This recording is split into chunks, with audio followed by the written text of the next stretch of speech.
podcast is intended for mature audiences. The views and opinions expressed are those of the panelists and do not reflect in any way those of the podcast partners, sponsors, or affiliates. Enjoy. Hi, this is Michael Buffer, and you're listening to the Voice of the People. Let's get ready for Boxing Voice. Every day I'm hustling.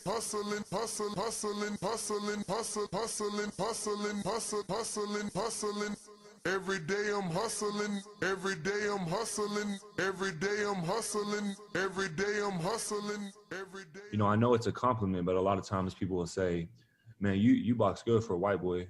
Caleb, sweet hands, TheBoxingVoice.com. But you see, when I sat down on this, I promised myself that I was going to run this all the way to the top, where I had no problem crashing and burning and dying on the way. I want you to keep doing what you're doing and keep not believing in me, because you're the very reason that I'm here. Everyone is entitled to their own opinion. Now, for a lot of you, that opinion is not validated because you've never stepped between the ropes. You don't know what it's like to get up in front of them people and fight. It's easy to sit in those seats. It ain't easy to stand up here. Remember that. So he may have a financial degree, but in boxing, I have a PhD. We're going to find out Saturday night, though. I promise you that. Down goes the champ. And he hit him with that right and left hook. Man, I've worked my whole entire life for this. 17 years straight. I buried my daughter in the process of trying to get this belt. I promised her that I'd become a world champion and that I'd bring her this title. And that's exactly what I'm going to go back to Tennessee and do. Nashville, stand up! SDS Promotions. You know, I'm trying to get 4 belts. He can't even hang on to 1 belt. What up, what up, what up? Welcome. Good morning, ladies and gentlemen, to another edition of the Boxing Voice Radio. Glad you are back. This morning, we will be discussing the official announcement of Tony Harrison, who will be challenging the WBO mandatory son of a legend, Tszyu, who would be taking on Jermell Charlo in 3 days. But Jermell got injured. That undisputed fight on hold.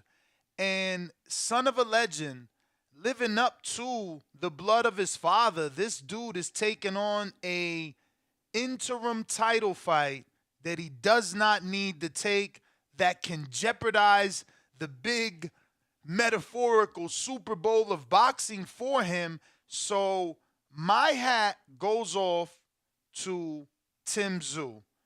Definitely trying to carve his own legacy in this sport. Shout out, for real, because Harrison is no slouch, and I'm talking Tony Harrison.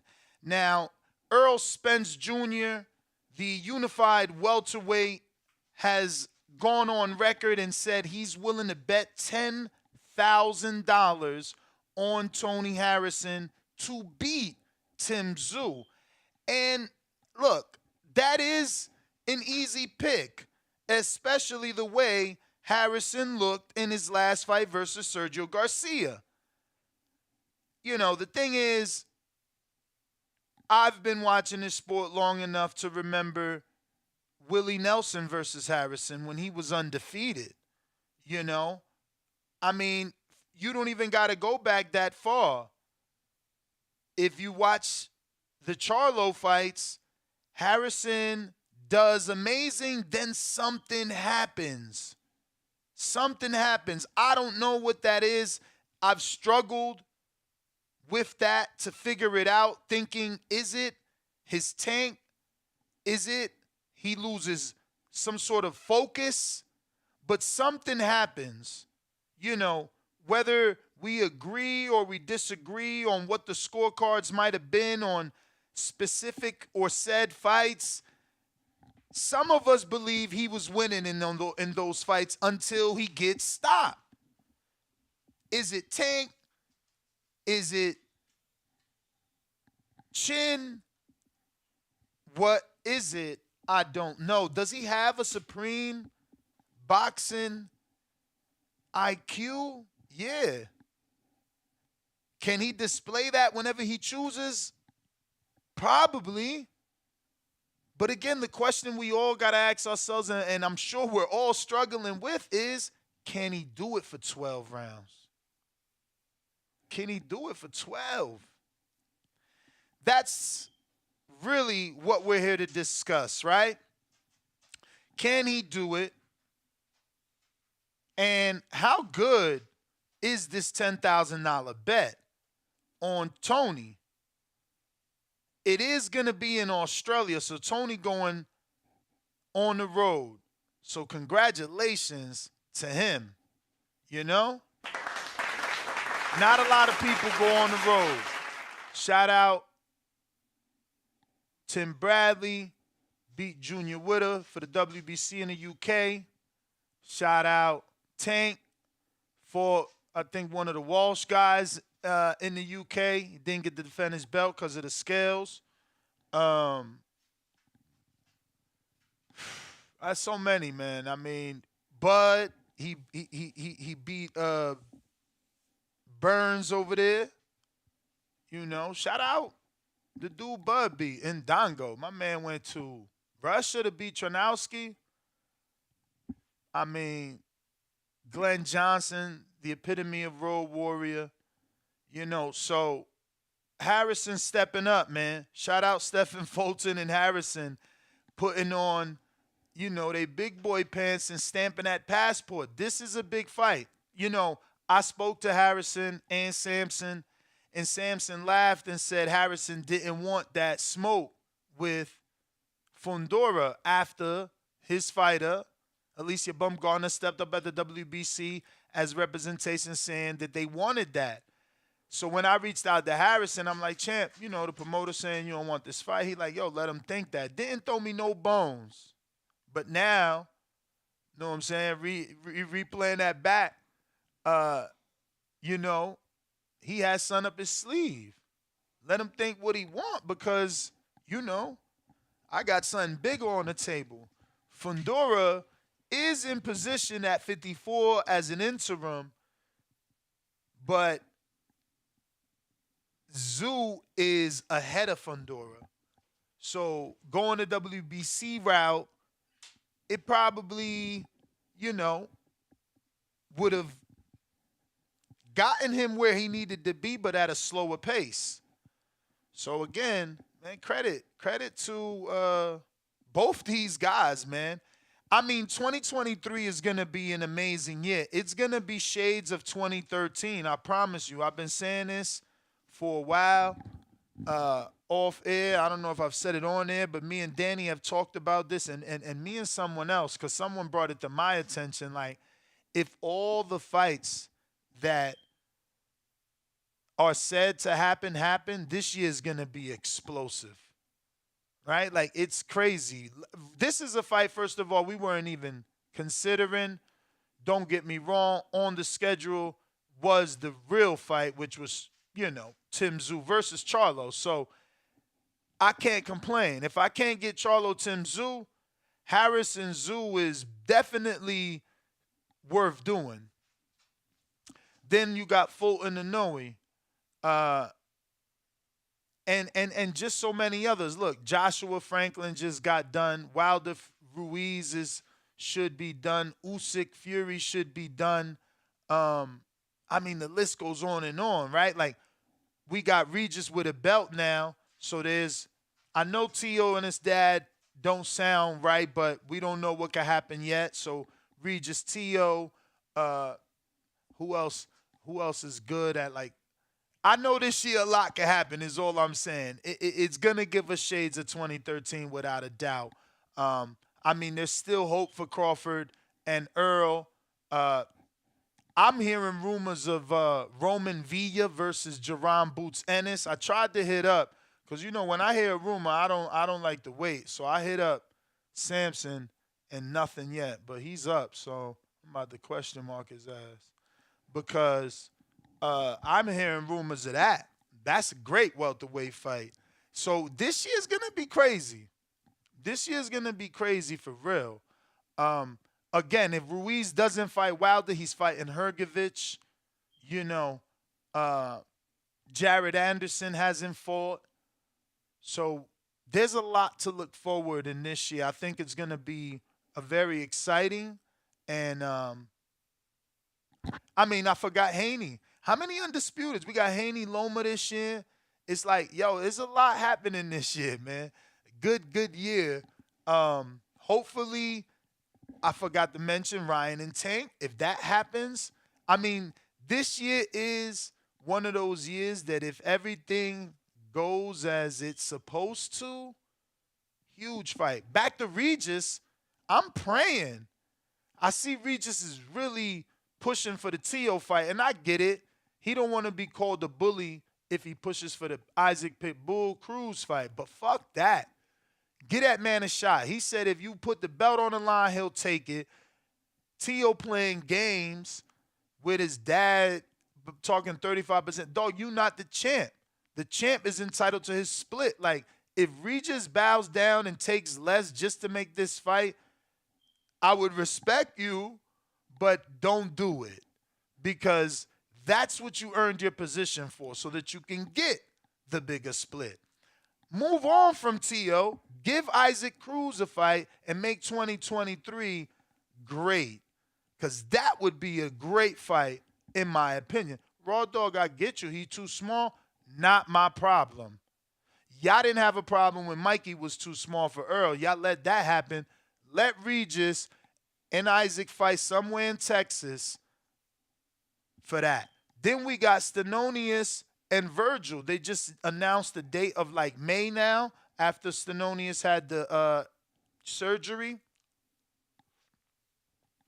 So that, I'm telling you, 2023 is going to be amazing. So feel free to call in 1425-569-5241. You could talk about the potential 2023 lineup, right? We got Bivol, possibly Better Beef. All he got to do is get through Yard, and maybe we get Bivol, Better Beef, undisputed this year. It is a lot. There is a lot that can manifest this year. So 1425-569-5241. We also got, of course, Discord, ready to rock and roll, and Twitter Spaces. Once again, the main topic is obviously Tony Harrison and Tszyu have come to an agreement, and we're going to get a fantastic 154-pound fight. I hope Harrison goes out there early. That's a whole 24 hours ahead of us, I believe. I think right now it's 6 p.m. for them.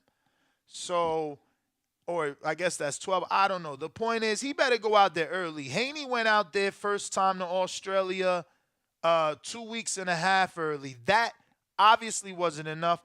Funny thing, I was talking to Danny about this off end. I'm like, yo, Haney went out there 3 weeks. And he's like, no, Haney went out 2 weeks the first time, 3 weeks the second. I'm like, man, he went out there 3 weeks the first time, and whatever, he did the research. It ended up being more than 2 weeks.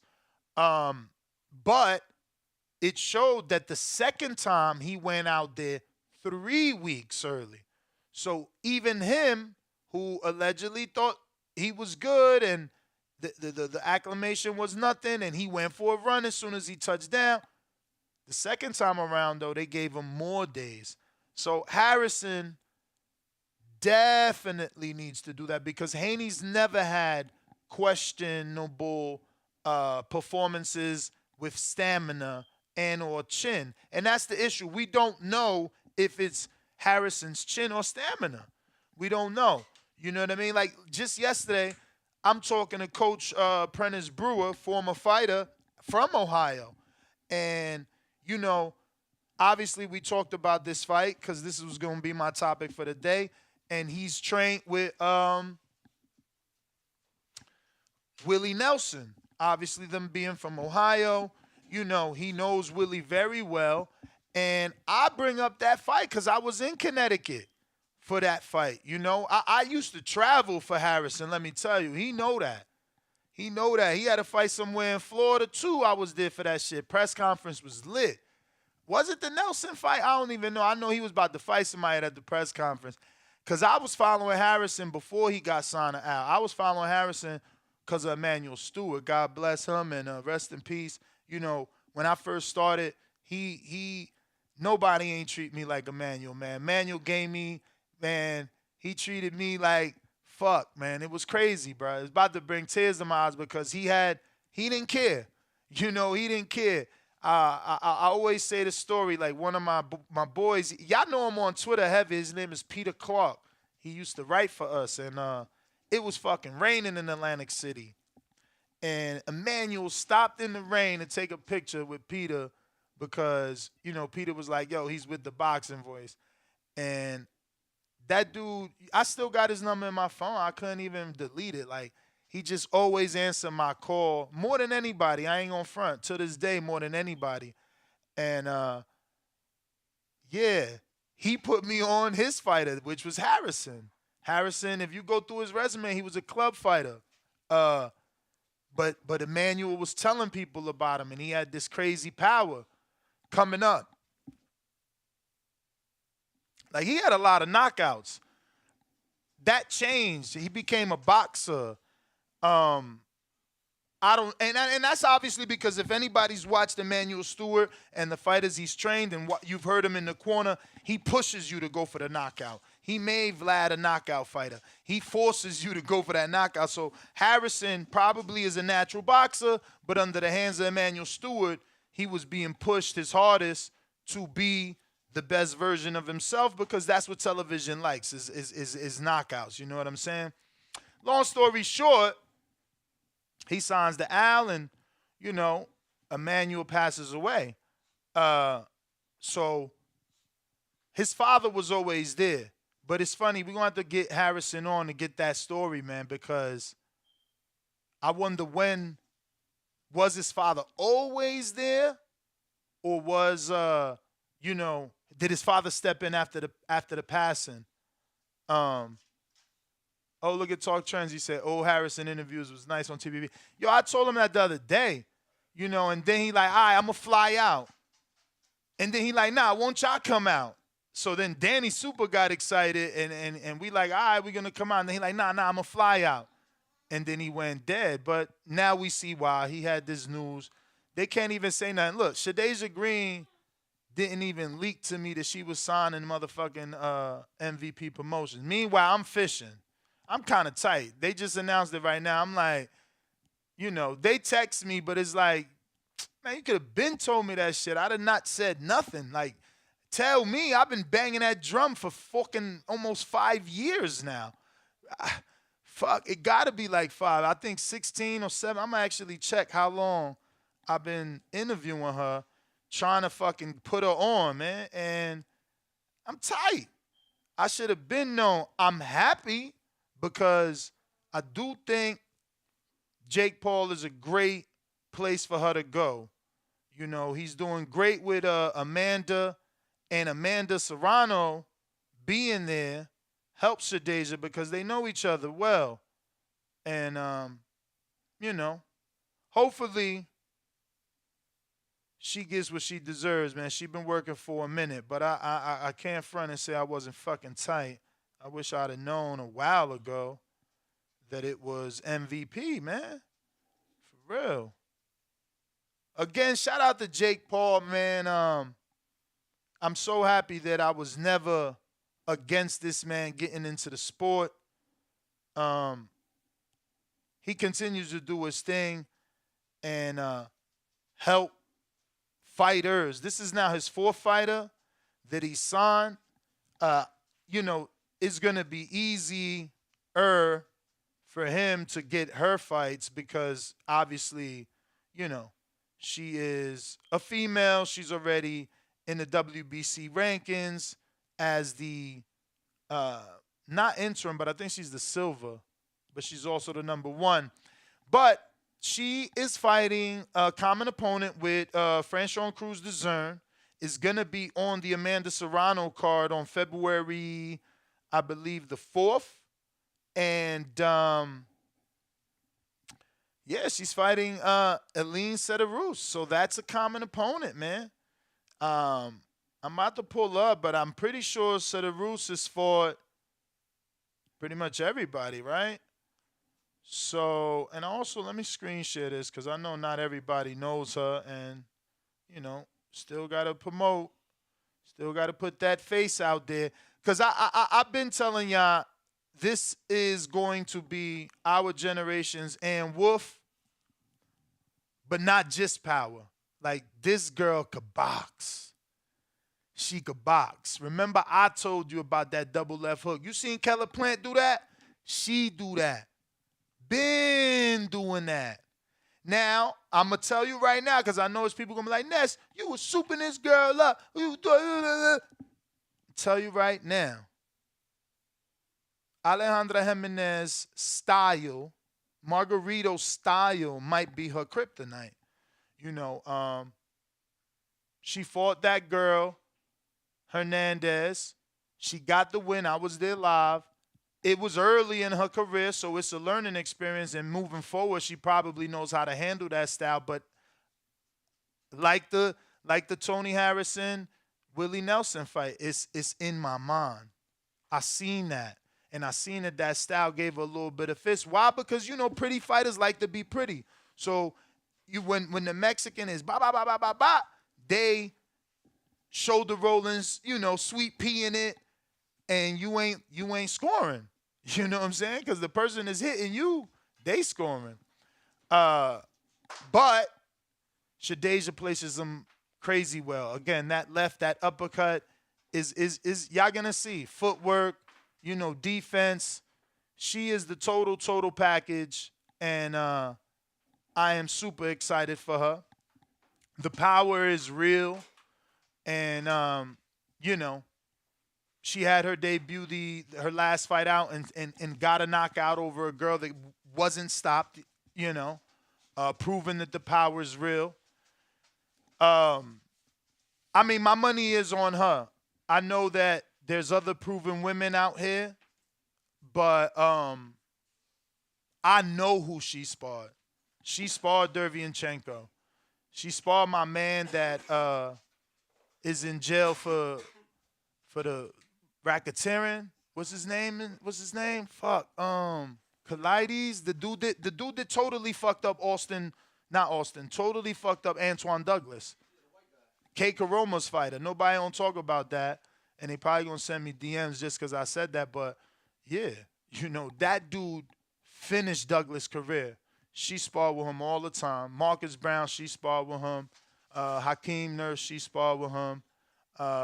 O'Shea Jones sparred with her. Melissa Hernandez sparred with her. Alicia Napoleon sparred with her. Christina Hammer brought her to camp. Clarissa Shields brought her to camp. Even though Franchon Cruz says she don't spar, I got pictures and video of them sparring in the Olympic Center. And I got pictures of Franchon posting, thanking Shadasia for the sparring. So, like, she different, man.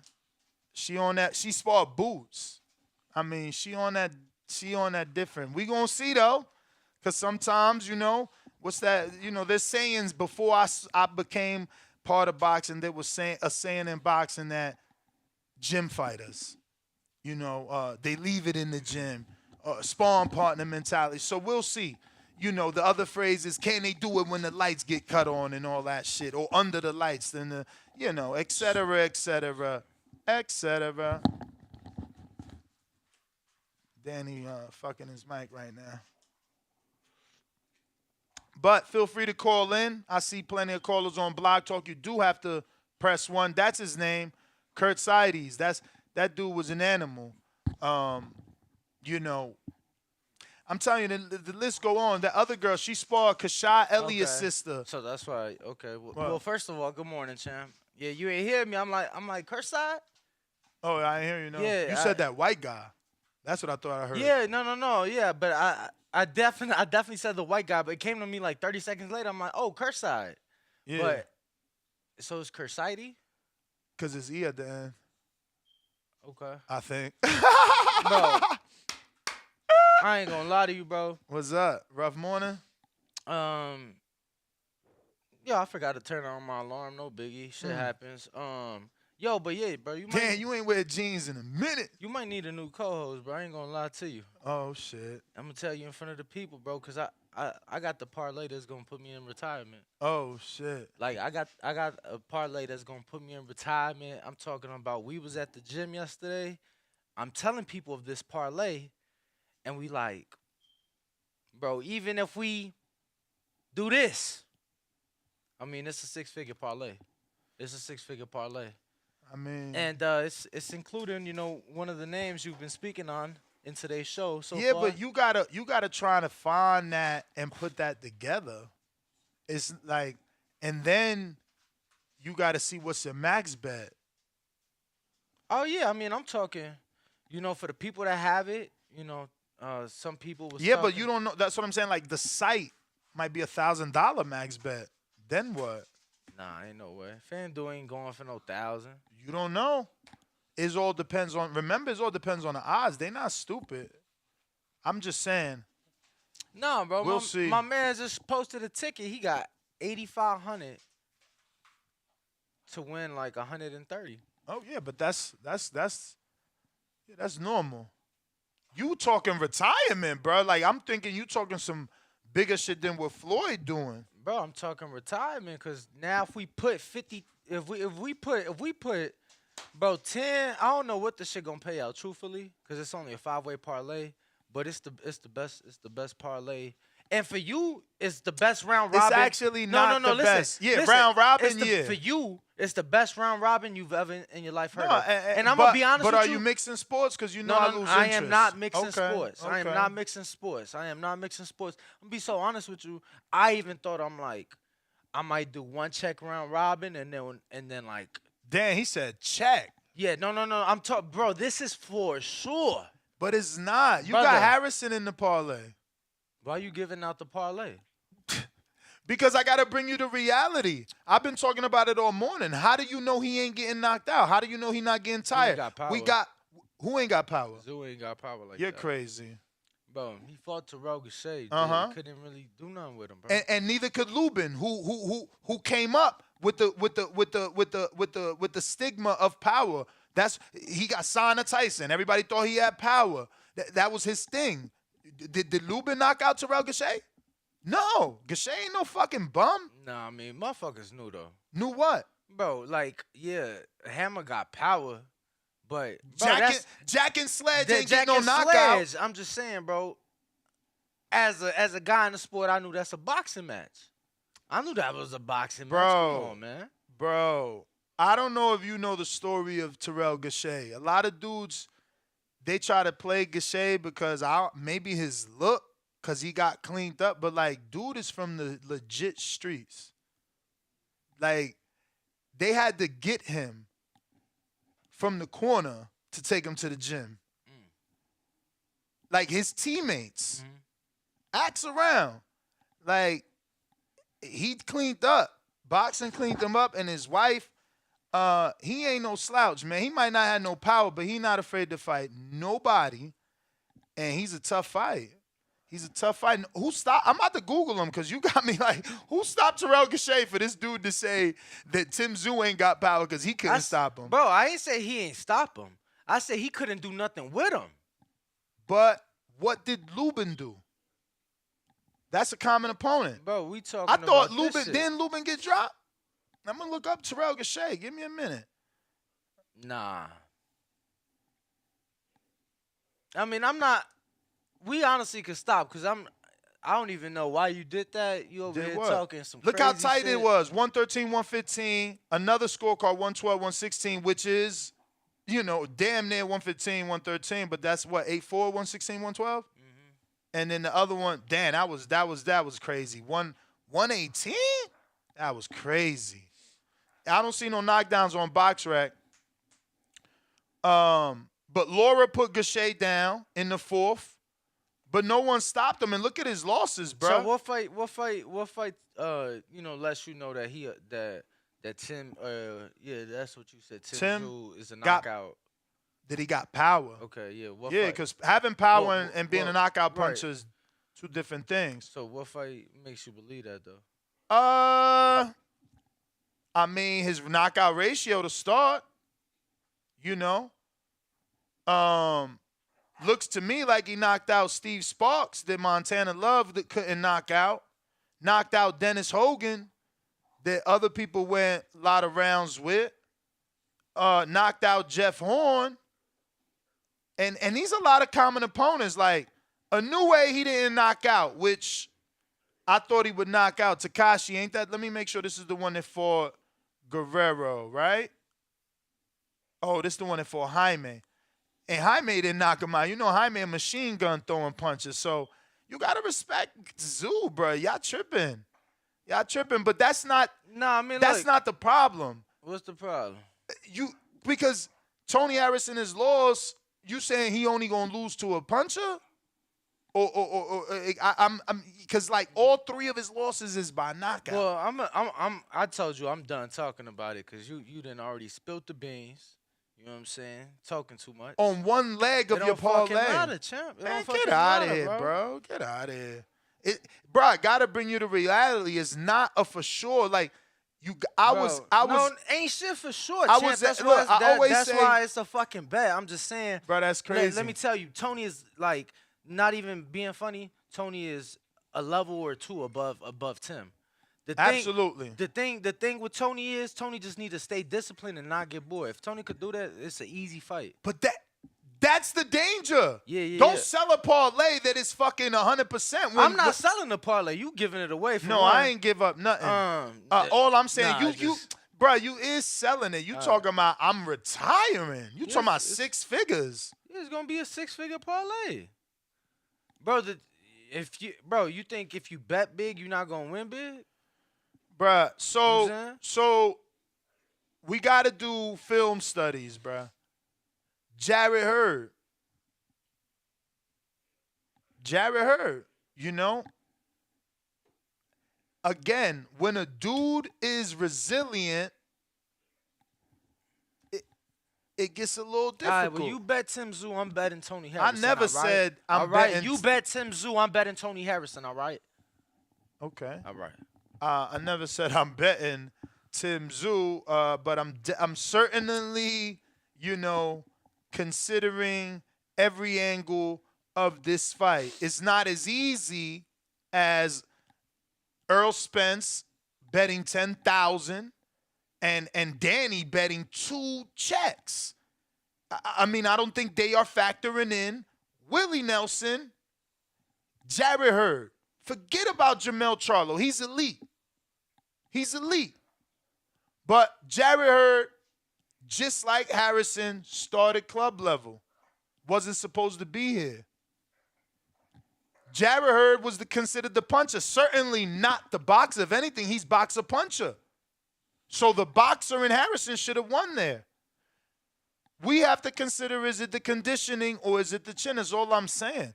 I'm not saying he can't get the win. I said the same thing he said. If he don't lose focus and he boxes like he did in Sergio Garcia fight, which is odd, right? His excuse built in was, I don't want to put words in your mouth. I'm going to have to paraphrase to remind you. You basically said he can't lose focus or he got to get up for the fight or something. No. He can't get bored in the ring. Bored.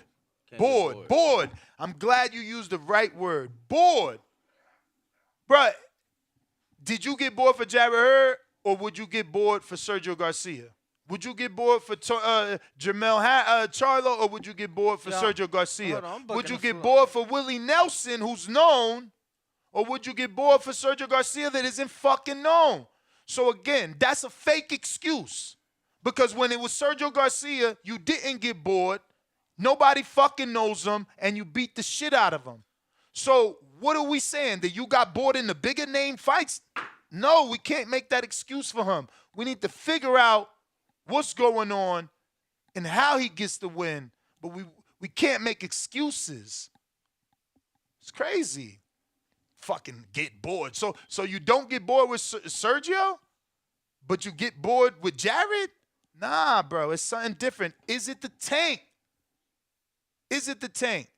It takes a lot of energy to pivot, to slip. This takes energy. That takes energy to use the ring. To be Caleb Plant and to be Keith Thurman, that shit takes a lot of conditioning. If you don't know, it's because you don't want to know. You ain't looking at the fighters that's training that fight that way. Slipping, dodging, weaving, being Purnell. Man, supreme tank. You need a supreme tank. Supreme tank. And just to go back to the Hurd fight, there was belts on the line. Before people try to say name, IBF was on the line. Charlo, WBC was on the line. The only one wasn't no belt was the Willie Nelson fight. But I feel like where did that fight take place? Tampa, I keep saying Connecticut, that was on the undercard of Keith. Oh my goodness. Bro, I remember that fight. Why the fuck? What Keith undercard was that? Why do I remember Tony Harrison, Willie Nelson? Oh, it was Luis Collazo. Okay, yeah, that makes sense. That buildup was insane. I got the city wrong, but I was telling them early that makes a lot of sense, bro. I had a teacher. He was the biggest Luis Collazo, like the biggest guy, bro. If you go back and you watch that buildup with Harrison and Willie Nelson, it's just like Jamel and Harrison. That's what I'm saying. Like, how'd he lose focus in a fight where he about to street fight with a dude at the press conference? Don't give me that, man. I'm not falling for that. Harrison, he need to get that run in, and then I'm all with him. I'm all with him.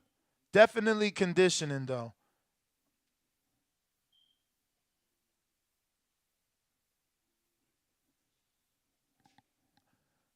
Again, we got callers on Blog Talk. I need you to press 1 if you want to voice your opinion. Same on Twitter Spaces. Go ahead and request to speak if you want to voice your opinion. I'm trying to get Tony Harrison's lead trainer on the show. Let's do it. Alicia Baumgart. Oh, she's the trainer? Nah, I honestly don't know who's the trainer. Yeah. I mean, it's LJ, right? I feel like LJ's their both. Hit him up. I feel like LJ's both of the. I got a poll going. Their lead trainers. Hit him up. Hit him up. I hit up Sanson because I heard a Boots Villa rumor. Have you heard that? Nah. Guess what? Guess what? Undercard too. Earl? Tank Ryan. Tank Ryan. That'll be bananas. Villa? That's fucked up though, man. He ain't even really win. People gonna not care because he fighting Boots and they know what type of fight that would produce. So that's it. Ellis is swept under the rug. That's fucked up. Nah, he just got to come back. You got to come back. Man, they tainted my man's resume, bro. He ain't fucking lose, bro. This fucking sport is crazy, man. But anyway, I got a poll. Tony Harrison. So we making a trip to Detroit? See Tony? Tony Harrison versus Tim Tszyu. Who wins and how? Tony by KO, 11%. That's crazy, yo. He used to be such a puncher. When did this stop? Look, 29 wins, 21 by knockout. Why do y'all think he's not a puncher? He didn't knock out Charlo or Ishe. Has anyone ever knocked out Ishe? I don't think so, because Daniel Jacobs even fought Ishe, couldn't knock him out. Ishe got one, and that was that. Charlo? Who knocked you out? Oh, that was Lubin just did it at the end of his career. So, yeah, man. Ishe's always durable. Then he couldn't knock out Hurd. He lost to Hurd. But, okay, he didn't knock out Cecil McCullough either. He knocked out Antoine Smith. Remember Antoine Smith? That was the dude, I can't remember his name, that I used to say he'd be boxing. He'd be like, every punch.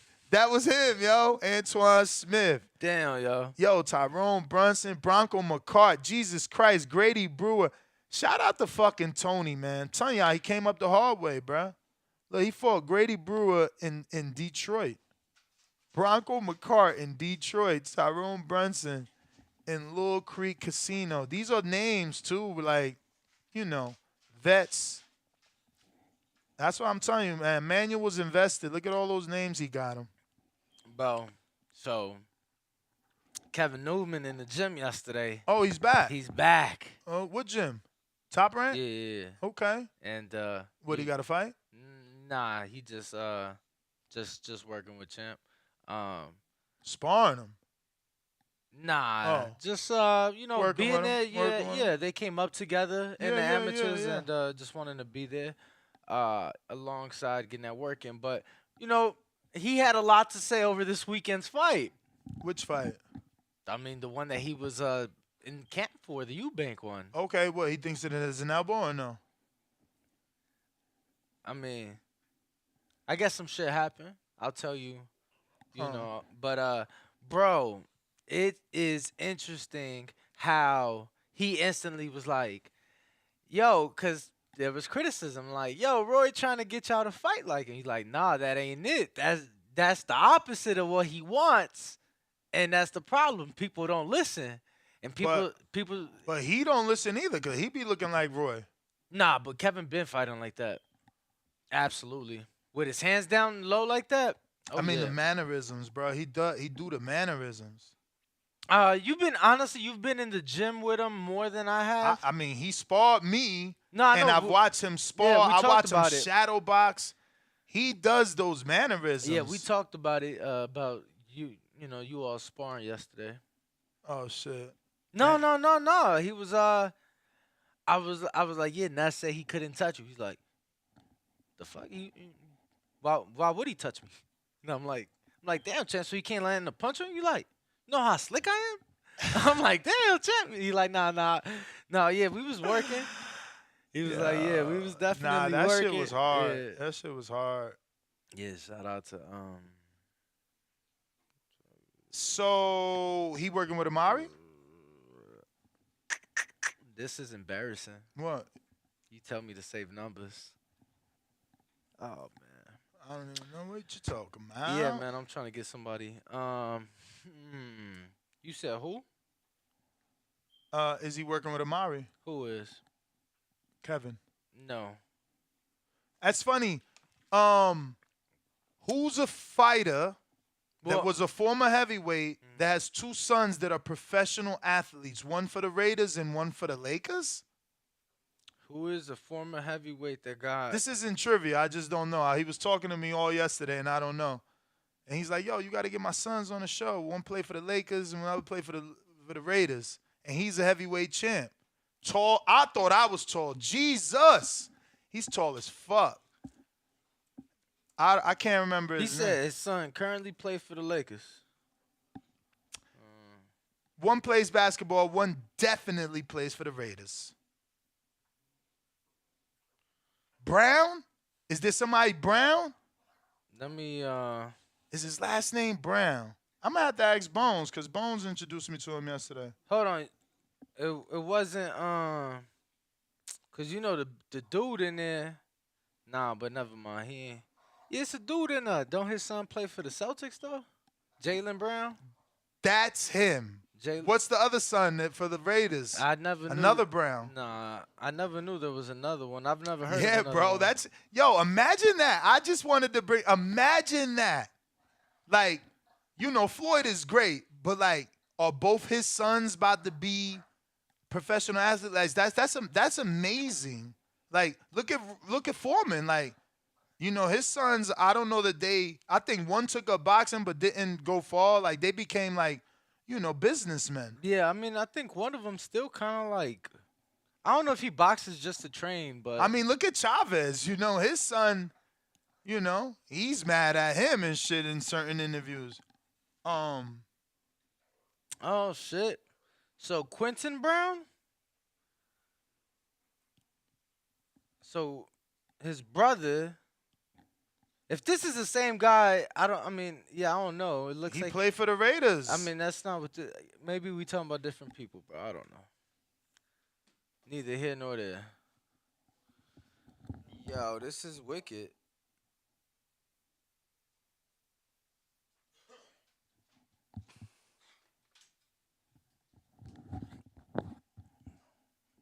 Yeah, but not really sure what heavyweight you could be talking about. I am looking forward to trying to get a hold of Tony, either get him on the show or Yo, it's funny, right? Cause he's like, yo, yeah, I heard of y'all before. I don't really watch it. y'all them voice dudes, right? And I'm like, yeah. He like, Who the fuck said that? he like, y'all the ones smoke weed? I'm like, I mean, we ain't smoked weed on the show in about a year since we got the deal and shit. And he like, yeah, I heard it. I'm like, damn. I'm like, you know we sponsored, right? Like, you know it's legal out here, right? Like, Yeah, some people be on it, yo. word, that shit is crazy. Word. He said their sister is an athlete too. Bro, I Damn. can't believe this shit. Like, What? I need to step away. I'm not gonna lie to you. What happened? Yeah, I dropped the ball, champ. And I mean, you lost the numbers. Not the first time, I'm sure. no. Bro, when I tell you,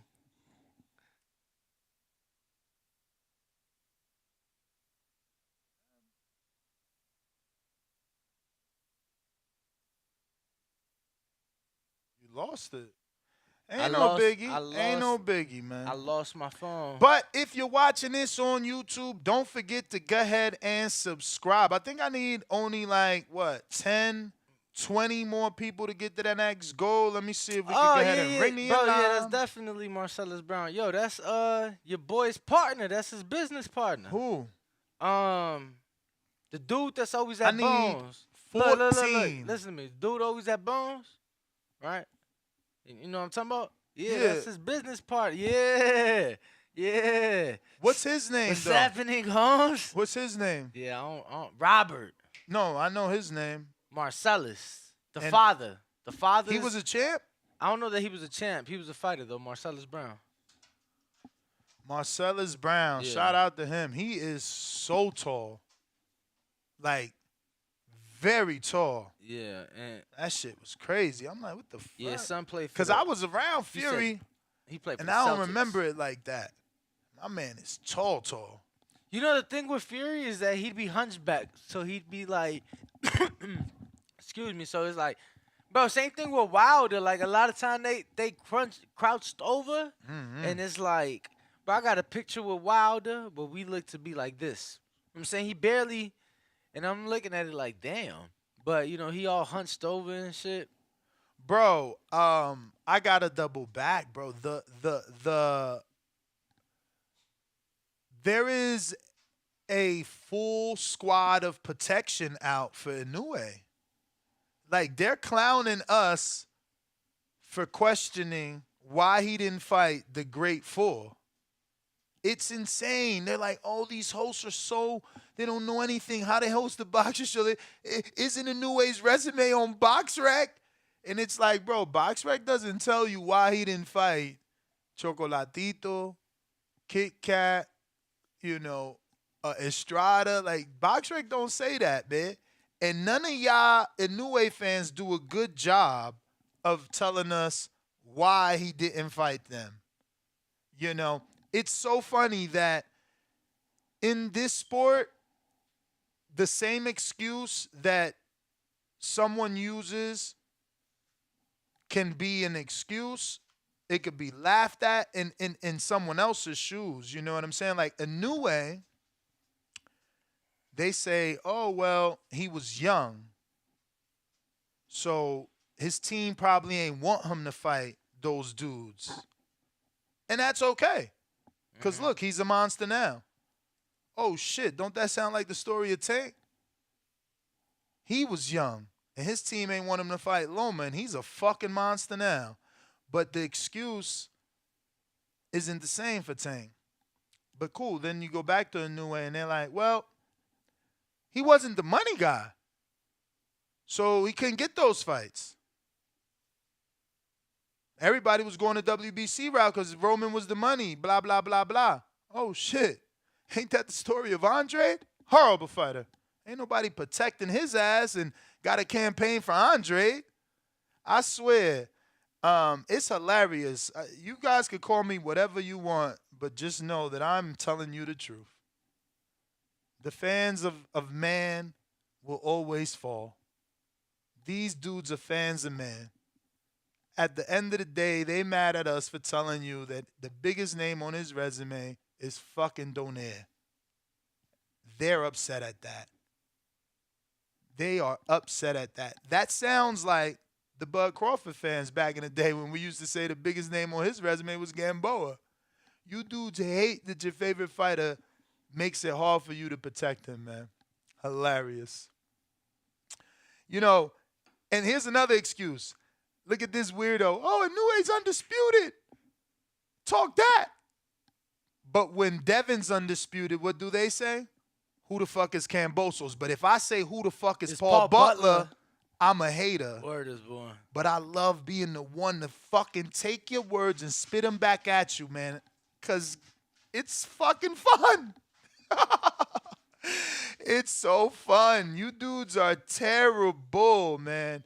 The fucking standards change per fighter, man. Hilarious. And that's why y'all get upset with me, because I keep the same energy. I hold everybody accountable to the same standard. And y'all don't do that. You guys are fans of man. So, like, when it's your favorite fighter's turn, whatever you were mad at in the past, all of a sudden you're okay with, because now it's your favorite fighter's turn to be the A side and let him make his money. Why are you trying to stop money from his plate, Ness? You dudes are wild man fans. I love it.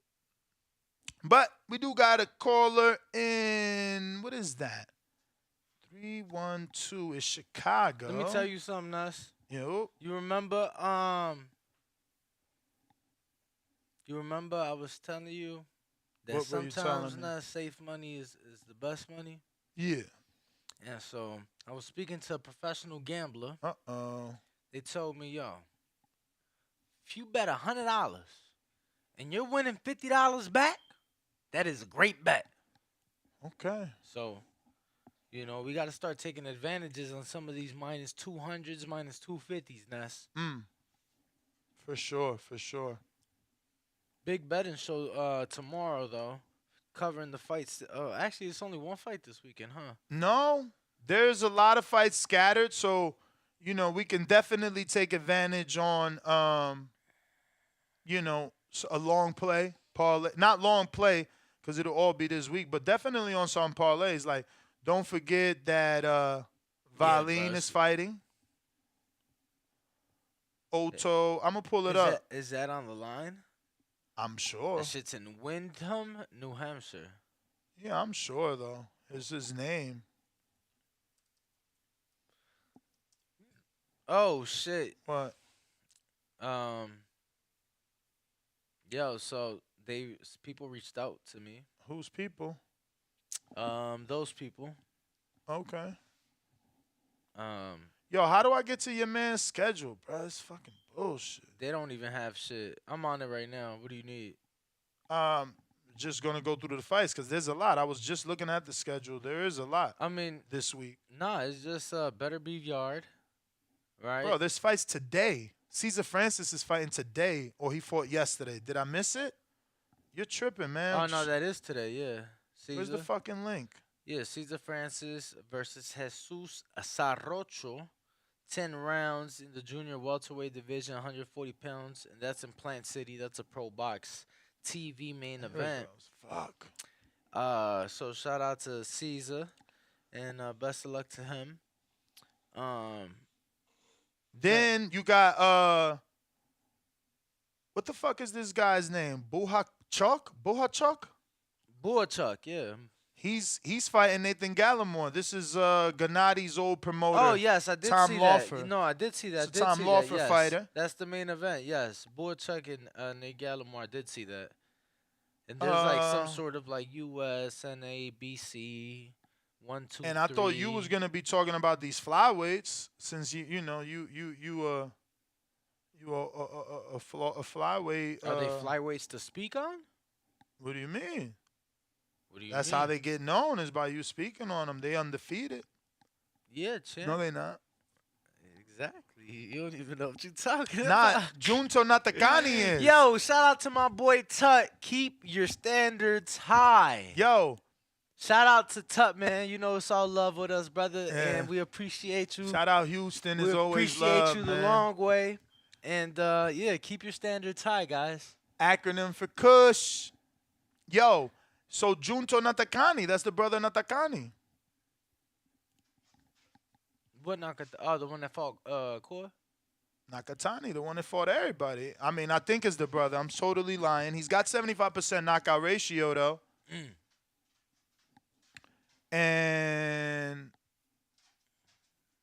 he fought Angel Acosta here in America and caught a body. Did he? Yeah. But this fight going to be in the Super Arena out there. But, yeah, I figured you was going to bring that up for whatever reason.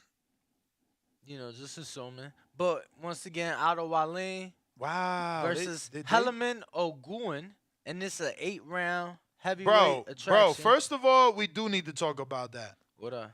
That January Monterrey card, Francisco Rodriguez was supposed to fight some dude named Joel Cordova. Yeah. Who he fighting now? Junto Natakani, undefeated puncher. Oh, okay. They slid him in. That's insane. That's fucked up. Okay. That's where my pops from. From Monterrey? Yeah, like an hour out. Monterrey's a city.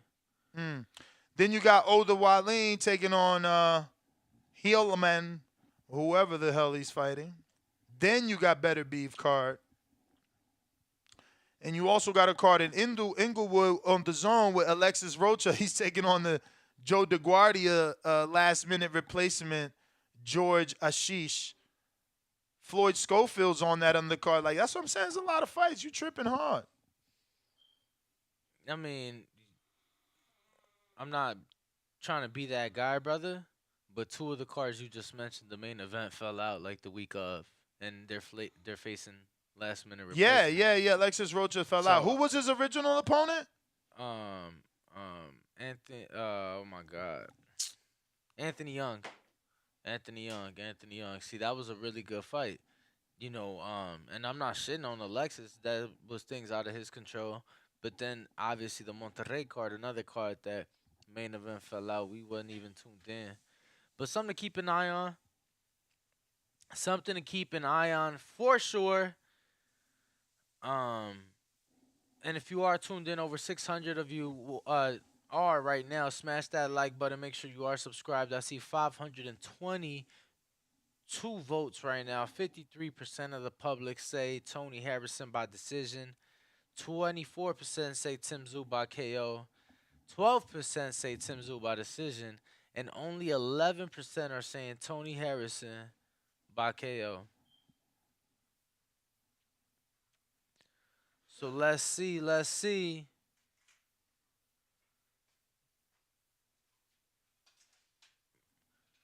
Yo, it's funny, like, you know, some casuals say dumb shit like King boxing pound for pound. And it's like, bro, you really don't watch the show, because it's like, if you're going to say, like, Ness, look at me. If you're going to say, yo, you ride for these 2 fighters. Now, who would you say? If I'm going to say you ride for 2 fighters? Yeah. Devin. I want to say Bumgarner. I like that. Now, this guy say 2 totally different guys, and it's like, bro, you just don't watch the show. Who he say? He said that I only care about Spencer. Yeah, he don't watch the show. You just don't watch the show, brother. It's all right. You just don't watch the show, buddy. It's all right. It is. But all he ain't right. wrong. You do like Tank. And I think he gets that way. I think he's getting that impression because obviously you was on the opposite side of the argument on the Spence show. So I was making it seem like, oh, look, he's an undercover Spence fan. Oh, yeah, you was trying to pull that narrative. You were. Oh, shit. Look, my man said Danny's 2 fighters, Haney and Haney. Funny guy. Yeah, he is funny. Don't forget to hit that thumbs up. It's going to help with the visibility. Plus, we need 14 more subscribers to get to the next goal. I would love to get to that accomplishment right now with you guys so we can, like, ring alarms and do a little dance, sing a little song. So go ahead and tell a friend and tell another friend, all right? Let's see who we got on the phone line. Just want to remind everybody, Twitter Spaces, Discord, and Blog Talk is open, and you guys know the number on Blog Talk is 425-569-5241. Press the one time. Crazy. You do have to request on Twitter. It's so crazy Twitter Spaces. It's so crazy what makes people, actually call in, right? It's controversy. Like, look, we got a good fight here. This is a good fight. But because no one's, arguing about contract disputes or, Tony Harrison's ain't standing on his two saying, I'm not going to Australia. No one cares. They would have been called, oh, Tony ain't getting another title shot. He better go. Like, damn, now we got a good fight to talk about. 0 callers. So sad. Almost 700 people watching. And I'm not trying to end this. I want to get to my goal. I truly want to be at 164,000 before we end this show. So, like, Mr. Everything. Damn. The way you join the betting show will be live Friday morning. Friday morning. About 9:30, 10 a.m. Yep. Pacific. Yep. So about 12:30, 1 p.m. Eastern. Yep. And you have to be a YouTube member, champ level. Right? Yep. Champ level. So we'll be live. That'll be uploaded. We actually screen share and screenshot That's crazy. and upload our bets. So even if you miss it, you're able to come back, not just watch it, but if you don't have time to watch it, just see what we bet, see how much we bet, how we bet it, and you can then choose to do. I'm gonna do this poll again on the community page, because you get more votes, because it's overwhelming for Harrison. Yeah. Which makes no sense. It's like 65-35 right now. I mean, he's at 54% by decision, bro. Yes. It doesn't make sense. It's like, why would Tszyu take this fight if the world thinks he's going to lose? I mean, maybe that's just our audience. And that's why I want to do another poll to get more, try to get a different audience. Not just from the show, more boxing audience, because we do uploaded videos and things of that nature. I need to go pay him a visit. Who? Zoom. He's still out here, right? Yeah. Damn. Yeah, bro, you should have got that first one. You tripping, man. Well, no, we were asked not to at first.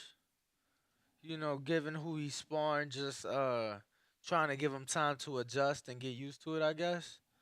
How did they ask you not to get an interview because he's sparring? That's so silly. No, not to get. They didn't even want anybody there. You know what I'm saying? Yeah. So they was like, nah, but he sparred yesterday, but it was sparring at Top Rank too. That's so crazy, yo, because honestly, he's pretty cool via DM. Very responsive and everything. I'm going to have to reach out myself, see if he's not going to let me in. I want to fucking see. No, that's what I'm saying. Now I could go, but it was like, I'm going, it was sparring at Top Rank. So, wow, word. Damn. What? I know it was there. No, that's what I'm saying. It wasn't there. Oh. But that's the problem, that I was there for sparring, and then they and some other gym for sparring. So it was like, ain't they at Split T? Okay, yeah, that makes sense. Yeah. So that dude from Split T looks, but ain't he Canadian?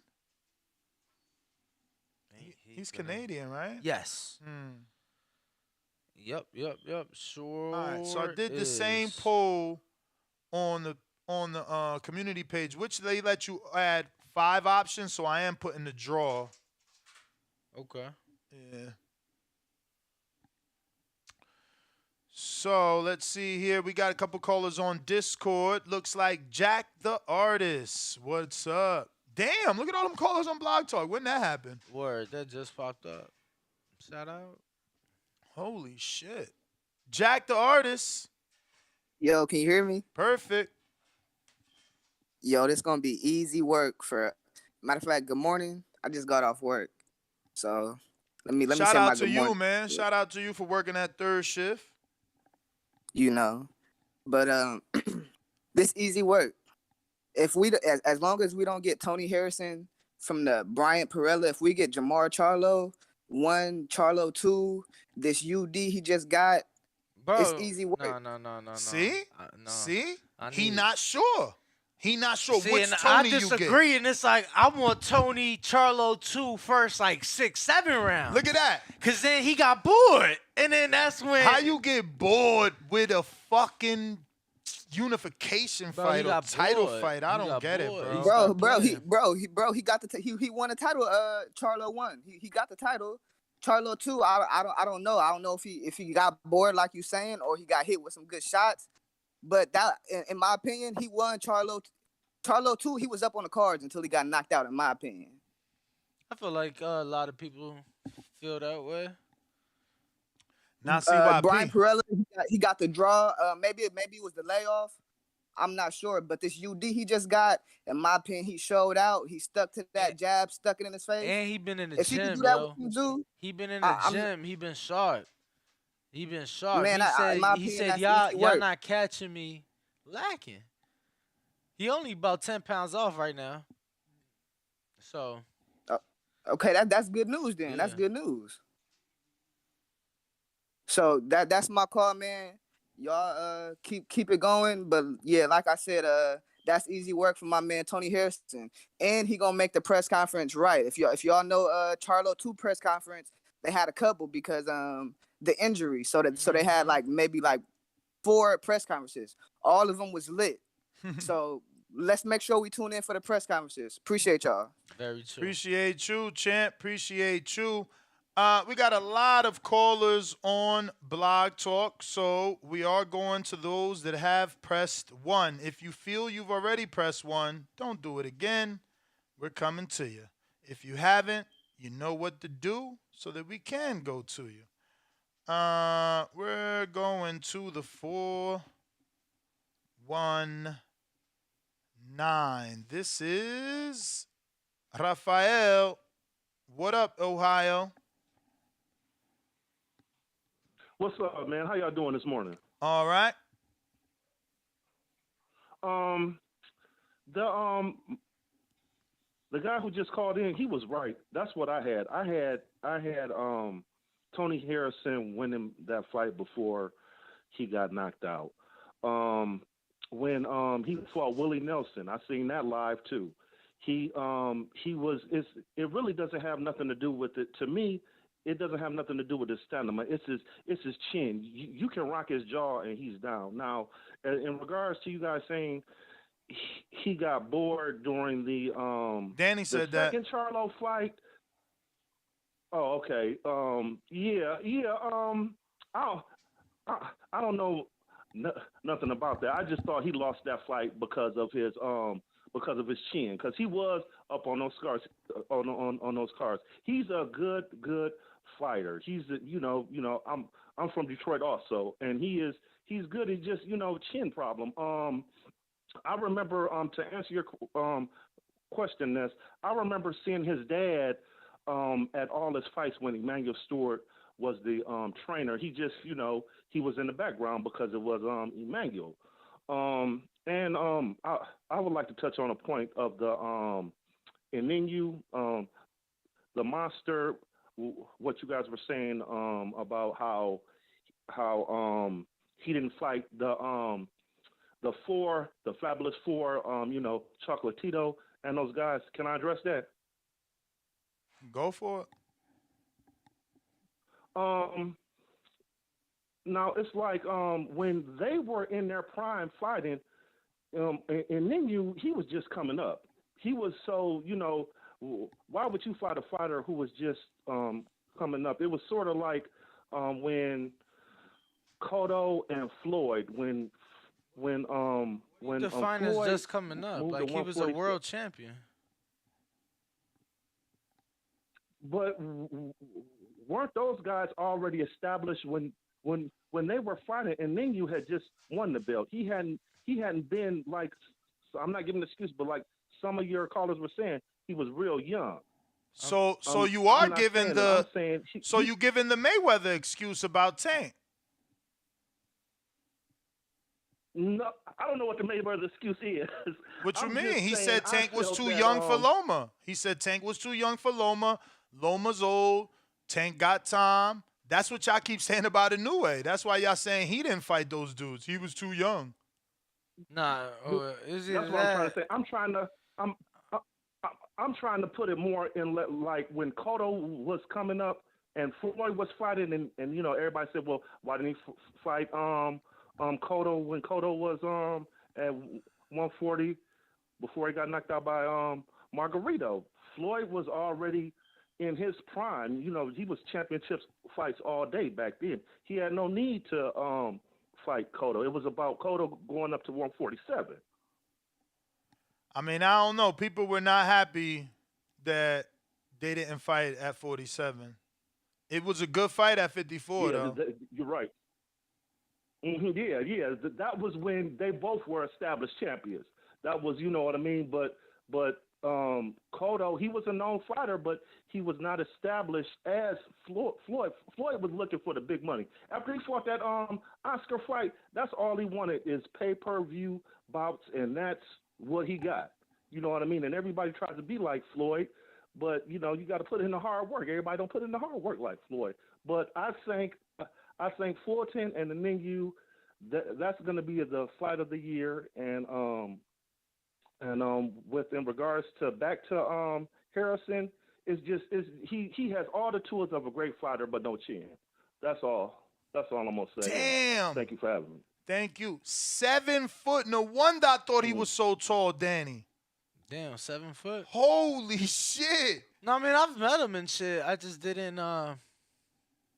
Wow. Yo, you know. Wow, Probably why? he lost weight too. This picture of him, he looks jacked. He's like more slender. Out in the Bay. What do you got to say? Yo, what's up? You know, it's Al from the Bay, straight from Pittsburgh, California. Home of Amari Jones. Yeah, I think he was. Nah, Amari from Oakland. No, but he got his gym out there though, right? I'm pretty. His gym is in Pittsburgh. Nah, his gym's in Pittsburgh, bro. Yeah, we just interviewed him. I'm gonna have to. That's the only. I'm gonna be honest. That's the only reason. You know the name of it? You'd have to go to his page. I off the top, I don't. But that's the only reason I even know you guys exist. The only one I acknowledged was the one in PA, not the one in CA. You know. But go ahead. We're the real ones. You know, we don't have no H to it. But yeah, man, I think people are sleeping on Tim Tszyu, man. It's like, you know, they must have been watching this fight. They've been sleeping on him. You know, he definitely got some power. You know, and he can slip punches a little bit, and he's coming forward. And I think that pressure that he's gonna put on Tony Harrison is gonna be a little too much for Tony. You know, Tony's not really that slick black fighter like other greater fighters are. So he's not gonna be able to slip all those punches Tim Tszyu's gonna throw at him. You know, Tim Tszyu's not a volume puncher, but he's very accurate on his punches. Mm-hmm. So I think people definitely sleeping on Tim Tszyu, man. Mm-hmm. You know, and they're gonna get a rude awakening once they find out. You know, that's my call. All right, champ. Appreciate you. What up, Nas? Damn. Yo, let me tell you, our demographic, the females just keep shrinking. I'm like, damn. But who up next? We do have a lot of callers on Blog Talk. We got a new caller. Give me 1 second here. In 806, who's this?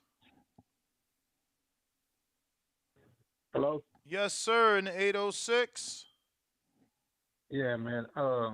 What's your name, champ? Danny, I would love to take y'all to dinner.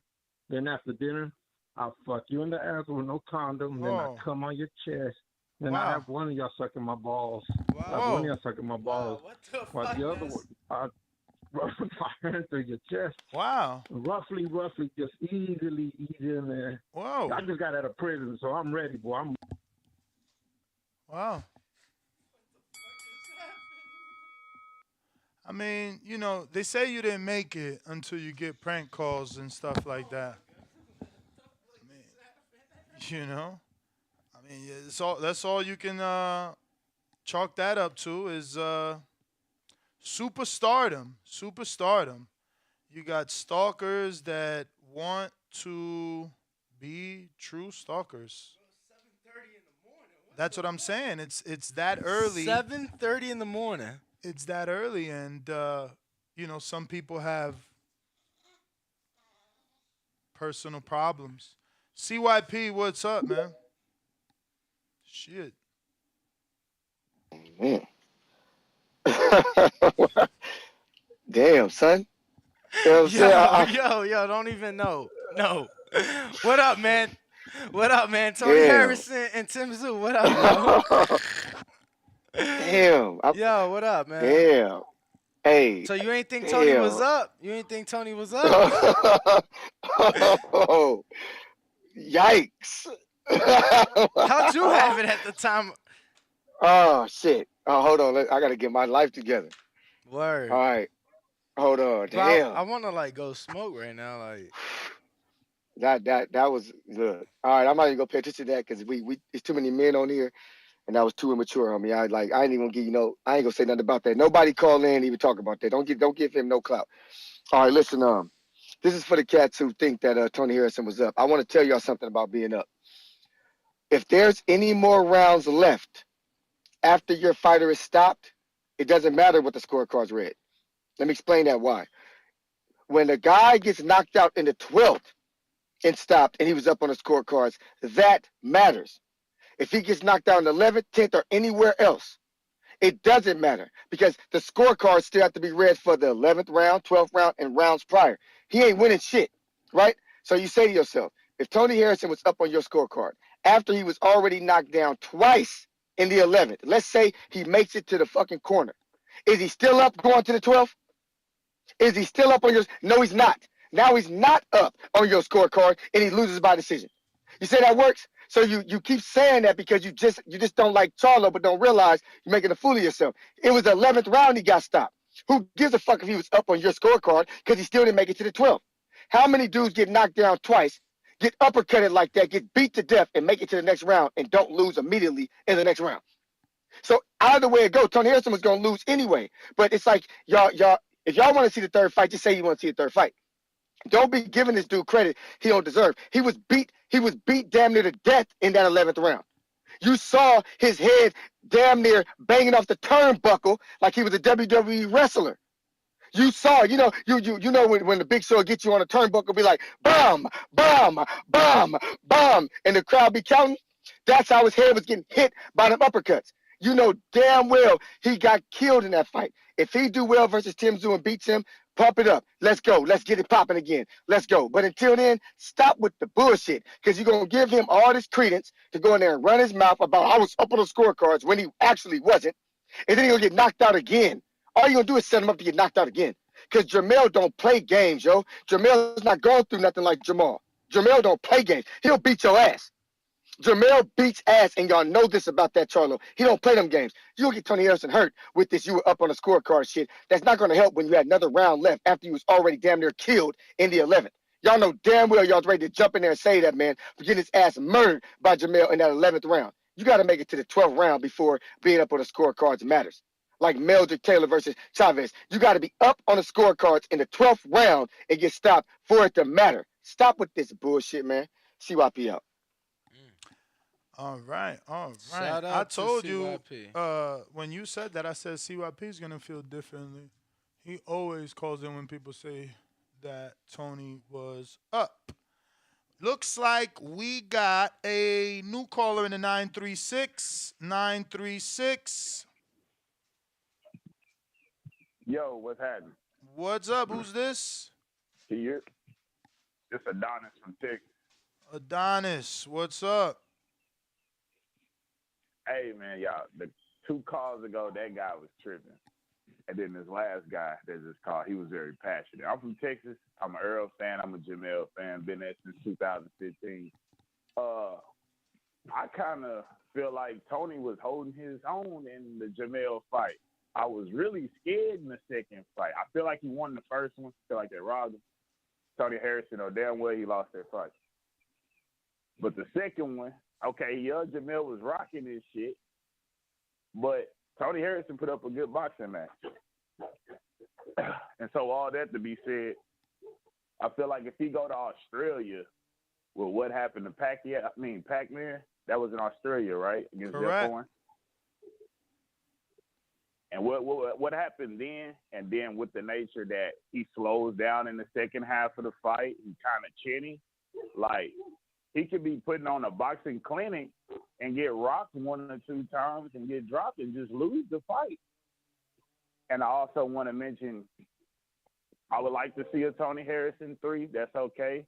But I also would like to see Jamel clean out the division, just beat everybody that they think even can fuck with Jamel. You see what I'm saying? He already beat Tony Harrison. That's already gone in the water. But I'd rather them fight Tszyu and get him out of there, since they think his dad a Hall of Famer or whatever he was. And, you know, he got this pedigree of up and coming and all. I just want him to go on and shut that down right now. Well, appreciate you calling in, champ. Let's see here. We got you down, so we will be addressing you by name next time you call in. Looks like I got a phone call, brother, is what you have. Don't forget, don't it go there? No? Cool, careful. All right. Looks like we got Ari Boxing Talk. What's up? What up, Ari? Talk to us. Make sure to unmute, champ. Good morning, gentlemen. How y'all doing today? What's up, bro? What's happening? Hey, I see Ron Boy down there. Hey, shout out Ron Boy.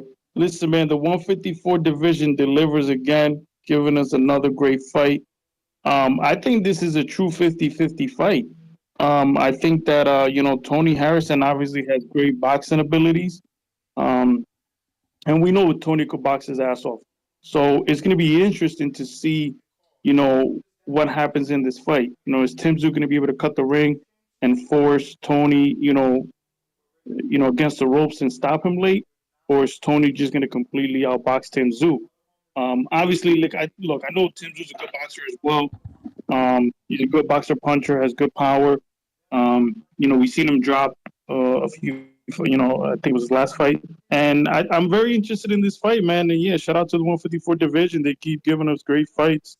And shout out to both of these guys for making this fight happen, because I feel like, obviously Tony Harrison is a dangerous opponent.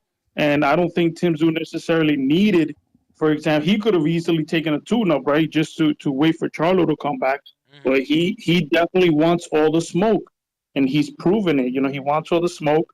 He was in Australia having a good career, but he came over to Showtime, signed up to fight these guys, and here he is again, another great fight. But yeah, the whole Jermell Charlo versus Tony Harrison. I don't really talk about that because it's like, look, he stopped him. It is what it is. But a third fight will be fucking incredible. And the reason why I say that, just the build up alone, with the amount of shit talking that Tony Harrison, does. Yeah, but how do you talk shit to Tszyu, bro? You need a dance partner. Tszyu is not gonna give Harrison anything. He's gonna have to. I don't think he's gonna have to find something personal to get under his skin. I don't think it'll be Tim necessarily. I think it'll be the people. What I'm talking about is, if let's say he beats Tszyu, right? Let's say he beats Tszyu. A Charlo versus Harrison 3 with an all access, if it's on pay-per-view with the with the all access, Tony Harrison could talk that shit, and it'll be very interesting, to see them go back and forth, whatever. Tszyu, he's not I guess he's not much of a talker, but I'm very interested in this fight. And look, with the fight being in Australia, Listen, Devin Haney went over there twice, and he got the decision. You know, he completely outclassed Camboso, so we can't really say. I understand that the Pacquiao, you know, a lot of people may not agree with the decision, but hey, you know, it's we gotta think positive, and hopefully the judges just do their job. You know, but that's my call, and Shit was so I'll see you long guys next ago, time, man. man. All right. We need 10 more subscribers right here on YouTube to get to that goal of 164,000. So if you haven't already done so, go ahead and do so and help us get to that goal. We got Ron Boy Fresh on the check-in, Twitter Spaces. What up? What it do? Hey, Slim. What's up?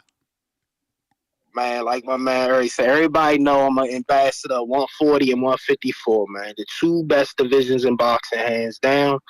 Special shout outs to Tim Tszyu. I don't know what the fuck No Limit C.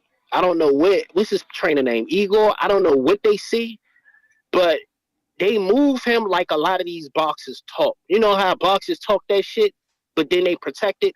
They're not protecting Tim Tszyu. And they move that man, they moving him vicious. Like, remember, they was talking about this Tony Harrison fight early last year. I don't know if y'all remember that shit. That was on that. They were talking about that shit, and I was like, they really want to make this fight. I'm not even sure. I like Tim. I just don't think he's there yet. I just really don't. I think Tony's gonna wash him. But like I said, they gotta see. I don't see it. Ness, I think you say you see a little something. I don't. But they see something in training. They see something. I don't see it though. I just don't. I'm gonna be straight up and down with you. And then, as far as my man Carl, then talking about you don't know if somebody was up on the scorecards to the 12th round, and then every fucking head better be a no contest. The fuck does that mean? Like, you gotta wait. You dig what I'm talking? That logic don't even make sense. Because after the third or fourth round, you go to the scorecards to see who the fuck is up on the scorecards. Shit, Fury would have lost this belt years ago if they would have did it the right way. But hey, that's neither here nor there, man. Special shout outs to 54, Mo. Like, I swear to God, 54 always deliver, man. 40, 54, man. That's all I got to say on that shit, man. I just special shout outs to Tim Tszyu. Them motherfuckers move they boxer like a savage, unlike these other motherfucking damn ass promoters and managers. I'm out, Slim. All right, brother. Brown Boy, shout out. Definitely. We got Big Trap. What up?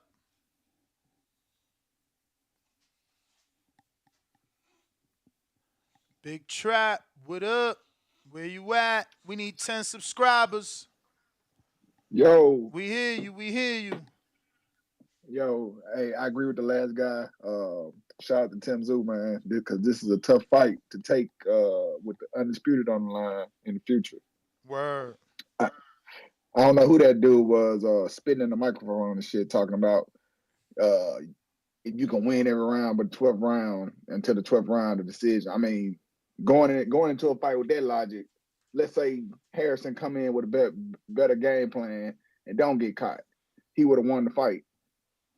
So I don't know who the fuck that guy was, but my goal is to see the Charlo Harrison 3. I mean, cause that build up, the fight, like, you know, as boxing fans, it don't get no better than that. But that's all I got, though. Appreciate y'all taking my call. You got it, champ. Appreciate you calling in. All right. Let's see here. We got Jonathan Lambarena.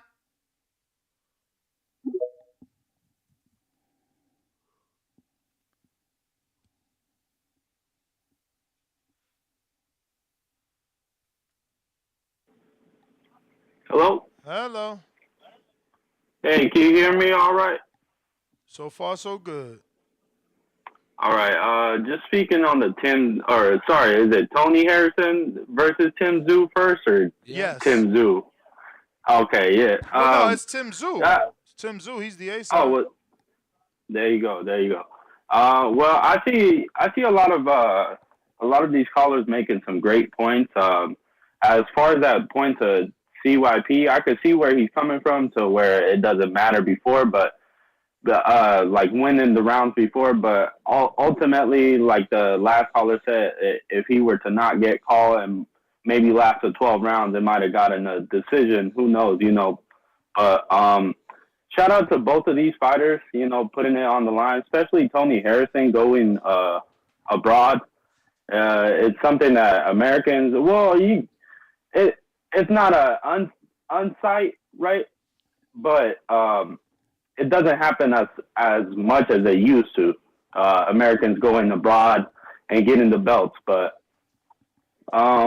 like I said, shout out to both of these fighters. But the one factor I do see happening is Tony Harrison gassing out. To where I see a lot of these callers saying that the no chin is his issue. I don't think that's the issue. The guy's like, he's 32 now. Been at 154 for a very long time, and he's a big boy, And at 32 years old, I think it's about time to start moving to 160. And some of that weight cut may be, part of the reason why he gasses out a lot. But I do see a lot of people already saying, like, Charlo Harrison 3 as a form of just saying, like, Tim Tszyu has no chance. Also, I do see how it's going to be, like, it's a very good trilogy, and I do see how it will do good financially for the PBC. But it kind of seems like people are doubting if Tim Tszyu has it, And like the last caller said, they're kind of moving them, or 2 callers ago, they're moving them pretty fast. And that's what we want to see, as fans. So shout out to these guys. And by the way, I got Inuit stopping Fulton. I know it's a unpopular opinion, but Inuit stopping Fulton. Cool. Thanks for calling in, Jonathan. CYP, counter punch. I love this. You got people who think they smarter than me. They think they smarter than me. Let me show y'all why you're not as smart as me. Okay, this is how it works. If a person gets knocked down twice in one round, Danny, what's the score of that round? 10-7. In most cases, a 10-7. Yeah. Thank you. A 10-7. Did Harrison get knocked down twice in the 11th round? Yes. Thank you. So that round is a 10-7 before it's even stopped. So no matter if he makes it to the 12th or not, it's still a 10-7 round. He just didn't make it out of it. Still a 10-7. Now I ask you dickheads who had him up in the 10th round after he got knocked down twice in the 11th. Was he still up? No, he wasn't. On one judge's scorecard, had him up 96-93. The other ones, the other judges had Charlo up. So if you take it to the next round, the scores are 106, 106-90, 106-96, 106-96. And again, he's losing on the new scorecard that he was up on before if he makes it to the 12th. So even you dickheads who say, well, if he made it to the 12th, who knows? He could have got a decision. No, he couldn't have. He was down by too many points on all 3 scorecards going into the 12th if he would have made it to the 12th. Because the 10th round, the 11th round, he got knocked down twice. That's 10-7. For y'all talking about, oh, what if he didn't get knocked down? Dude, he got knocked down in the 2nd round. Remember, he got caught in the 2nd with the counter hook. Bomb! And he fell then. Then he got his ass beat in the 11th. So we supposed to take away Charlo's power and Charlo's knockdown ability to help Harrison make it 12. I find it crazy that we got to take away what Charlo does and give Tony Harrison what he don't do, which is finish fights well and not get knocked down. Let's take that away to help y'all narrative. But the truth of the matter is CYP is always right. A 10-7 round is a 10-7 round. You just didn't make it out. The other round was a 10-8 round, but he made it out.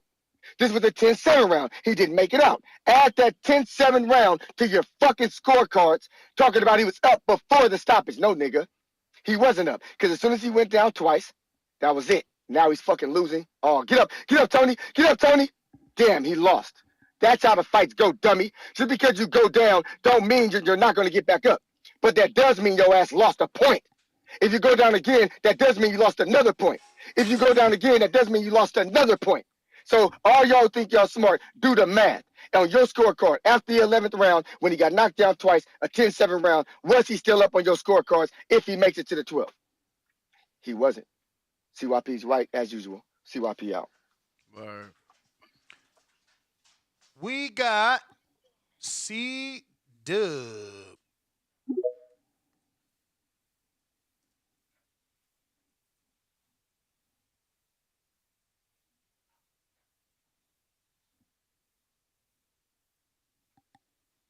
C-Dub.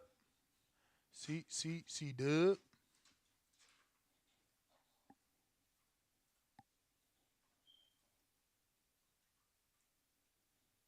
C-Dub.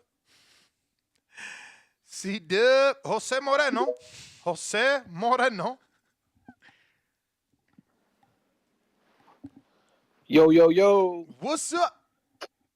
What's going on, man? First time calling, straight from Chicago. What part of the city, champ? Belmont Cragen, Northside. Okay. You a Cubs fan?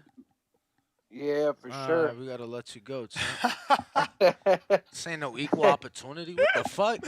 Nah, I'm fucking man, with you. it's like that, I'm huh? fucking with you, champ. Just no baseball. Stick to the bot. Nah, I'm fucking with you. Go ahead, bro. Go ahead, man. Nah, I'm calling. We man, can't all I be love winners this in fight. life, bro. We gotta have some losers too. Yo, y'all sports fans Can't crazy. be all winners, huh? Yo, we take that shit Nah. serious. Nah, what's up though, bro? Talk to us. Calling up, man, letting y'all know I think it's a 50-50 fight. It's a beautiful fight, and I'm glad Errol Spence had his take on it, just so he could even open up the fight even to a bigger platform. And man, if Harrison could keep his chin tucked and withstand those punches, I think he got it. But that's why it's a 50-50 fight, because he's so chinny. And last thing, make it short. Shout out to my boy Mikey Garcia. He was off that shit. I don't know if y'all seen. He was in a music video. Yeah, with Fuerza Regida. Yeah, yo, I boy. sent it to the group chat and I said Mikey is enjoying retirement because he was fucked. All my life. He was fucked as fuck. Bro, like he was fucked up beyond being fucked up. Like shout out to the champ. Yep. But appreciate the channel, man, and I love it. I'm gonna keep on supporting. Appreciate you, champ. Keep on rocking out. All right, man. Be safe, y'all. All right. Let's see. Who is next? We got in. Oh no.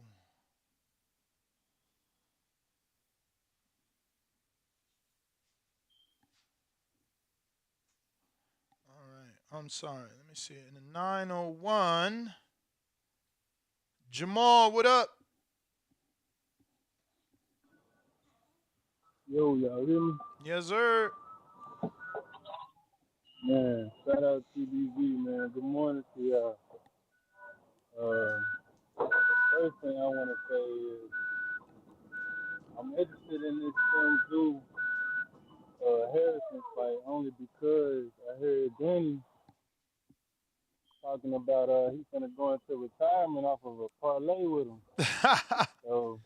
So I Danny I said I had a parlay. Ness chose to Ness has a huge mouth. He can't keep shit to himself. So he's like, oh yeah, I remember my man's told me about Tony. So I'm gonna tell the world that You ain't tell me about Tony. Man, I told you that was one of the 5. Man, that's the fight we talking about. But I'm go with ahead. it though, like Yeah, I'm with it too. The devil's in the details. So, Exactly. Look, I know Danny Danny be around the fighters though. Y'all both do. So tell me this. I know y'all close with Devin Haney and Amari Jones is his fighter. I know Amari Jones be sparring Tszyu. So what Amari been saying about that work? What that Tim work looking like for him? Like, is Tim really We just coming like that? interviewed I know him that though. press is serious. I think we just interviewed him. I'm pretty sure we asked live. Did we ask if he had power though? I feel like they had only sparred one time up to that point. I think it was twice. I'm telling you, we talked to him about it. I don't remember the details. I got to go back and listen to the interview like that. But yeah, I'm gonna check it out.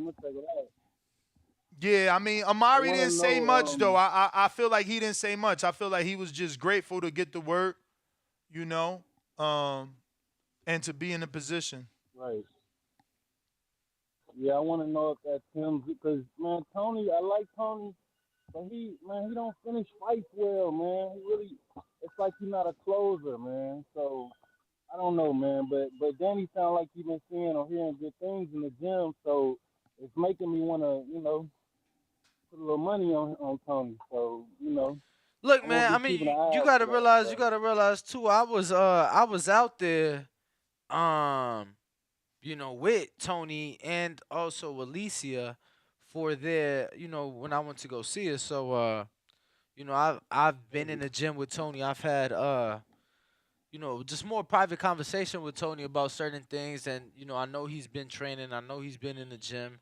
I know he's only about 10 to 12 pounds above fight weight right now. So, um, I'm Yeah. looking forward to it. But look, it is what it is. We're gonna talk about that when that time comes. As far as my parlay, that will be putting me into early retirement. Like, and when I say early, I mean We all I'm still trying to gonna eat be Johnny working. West eat, man. I'm still gonna be working.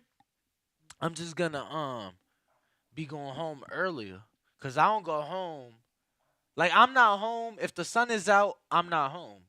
So I want to be able to go home at like 5 p.m. one day. That's a goal of mine. Hey, sound like blessings to me, brother. Y'all already y'all own bosses, so keep doing y'all, man. I appreciate y'all. Shout out TBV, man. Yeah, Ness his own boss. Ness, yeah, Ness be he look out. Ness be looking out for sure. Appreciate you, champ. So, man. Let's see what we got next up. Chicago. Damn. Chicago, is this another prank caller?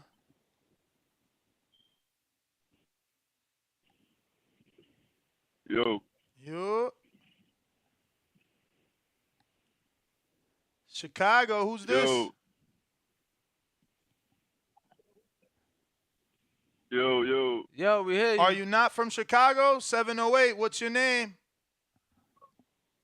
Oh yeah, y'all hear me? I ain't know y'all heard me, man. What's Yes, up, sir. gang? What's up? What's Shit, your I'm Blase, man. Blase?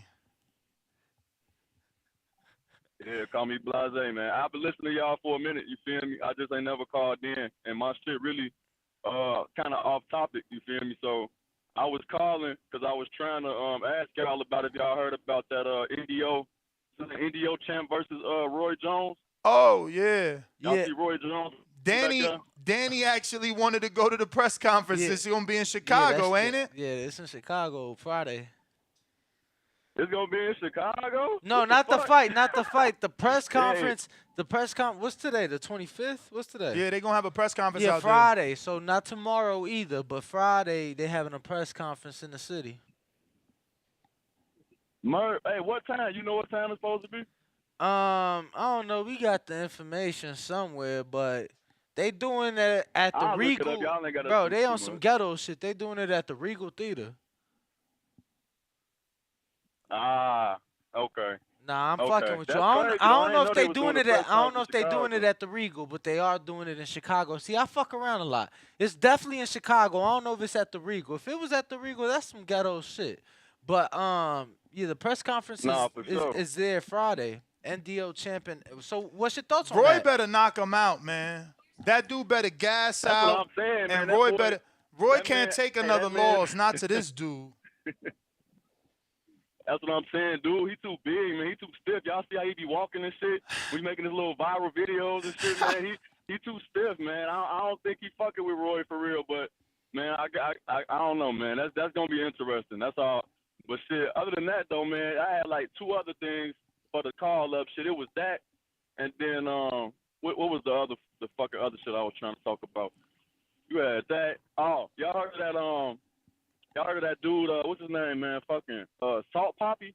Oh Yeah, he Knocked the looking shit out, man. nice. I watched like two of his fights, man. He looking nice. He Yeah, confident man, as I hell. watched like two of his shit. Confident as fuck, man. His body type, like you don't even think like he like a Tyson Fury type body type. You feel me? Like you don't Word. even think he's gonna go in there and do that, man. But shit, you know, them hands talk. Homie left hook, nice.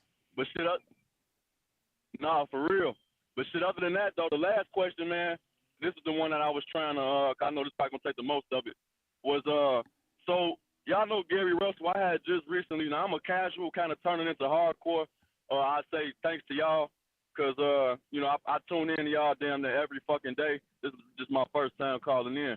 Appreciate But I it. was watching Gary Russell versus Lomachenko, and Gary Russell be talking hella shit. I just don't understand how he be talking so much shit and he looked so weak in that fight, man. Well, I'm just being honest. I'm glad you used that word weak, because now go back and do some research. There was a lot of interviews.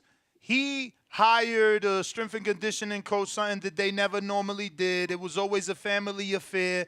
But obviously, the hype of Lomachenko and how great he was, they hired a strength and conditioning coach.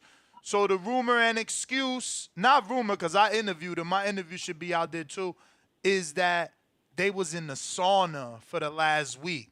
So he always said he didn't feel the same, he was depleted, and he wanted the rematch. Loma never gave him the rematch, and I get it. Gary really never did enough to get it. By the time he became champ again, Loma moved on from that division. But Gary stood firm on that excuse that, you know, he was in a sauna, he didn't feel himself. And truth be told, he never looked like that fight again ever. Okay. So that I is guess, out man. there. Shit, I ain't know all of that. All right, well, shit, y'all think he could? Let's be honest, man. Y'all think he can fuck with Tank? Gary, I want that fight, bro. I want that fight. His speed, you never know. Could You he want check that fight? hook? Could he check hook Tank when he lunging in? I mean, he fast, man. And honestly, I ain't gassing Gary, but I had him beating Masiago with one fucking hand. I hate that he lost that fight. I thought he won that fight with one arm. One arm. I ain't fronting. For sure.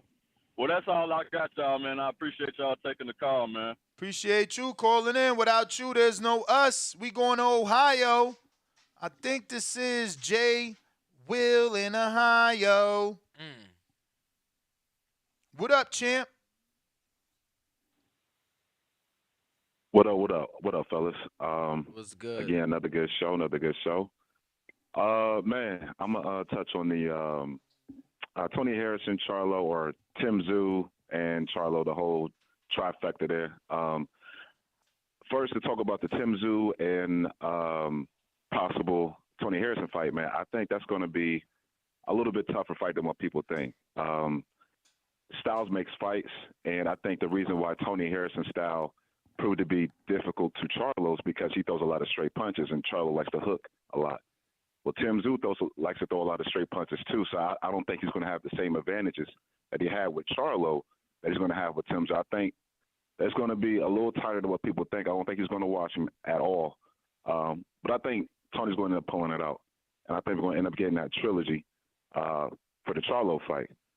Now, my man CYP, man, he was wilding with his call, bro. Then, he had the counterpunch to try to make it seem like what he's saying was facts. And it's not about being smarter than you, CYP, man. It's just about just making observations of the two fights. So if you look at the two fights with Tony Harrison and Charlo, it's evident that Tony was banking in more rounds than Charlo. Tony was clearly winning more rounds. And if you want to just harp on this 12-round theory, whatever your logic is with that 12, I'm still not following it. But that man did not almost die in that ring, man. Like, the narrative that some people start to push because, they got a favorite fighter or they like one fighter more than others.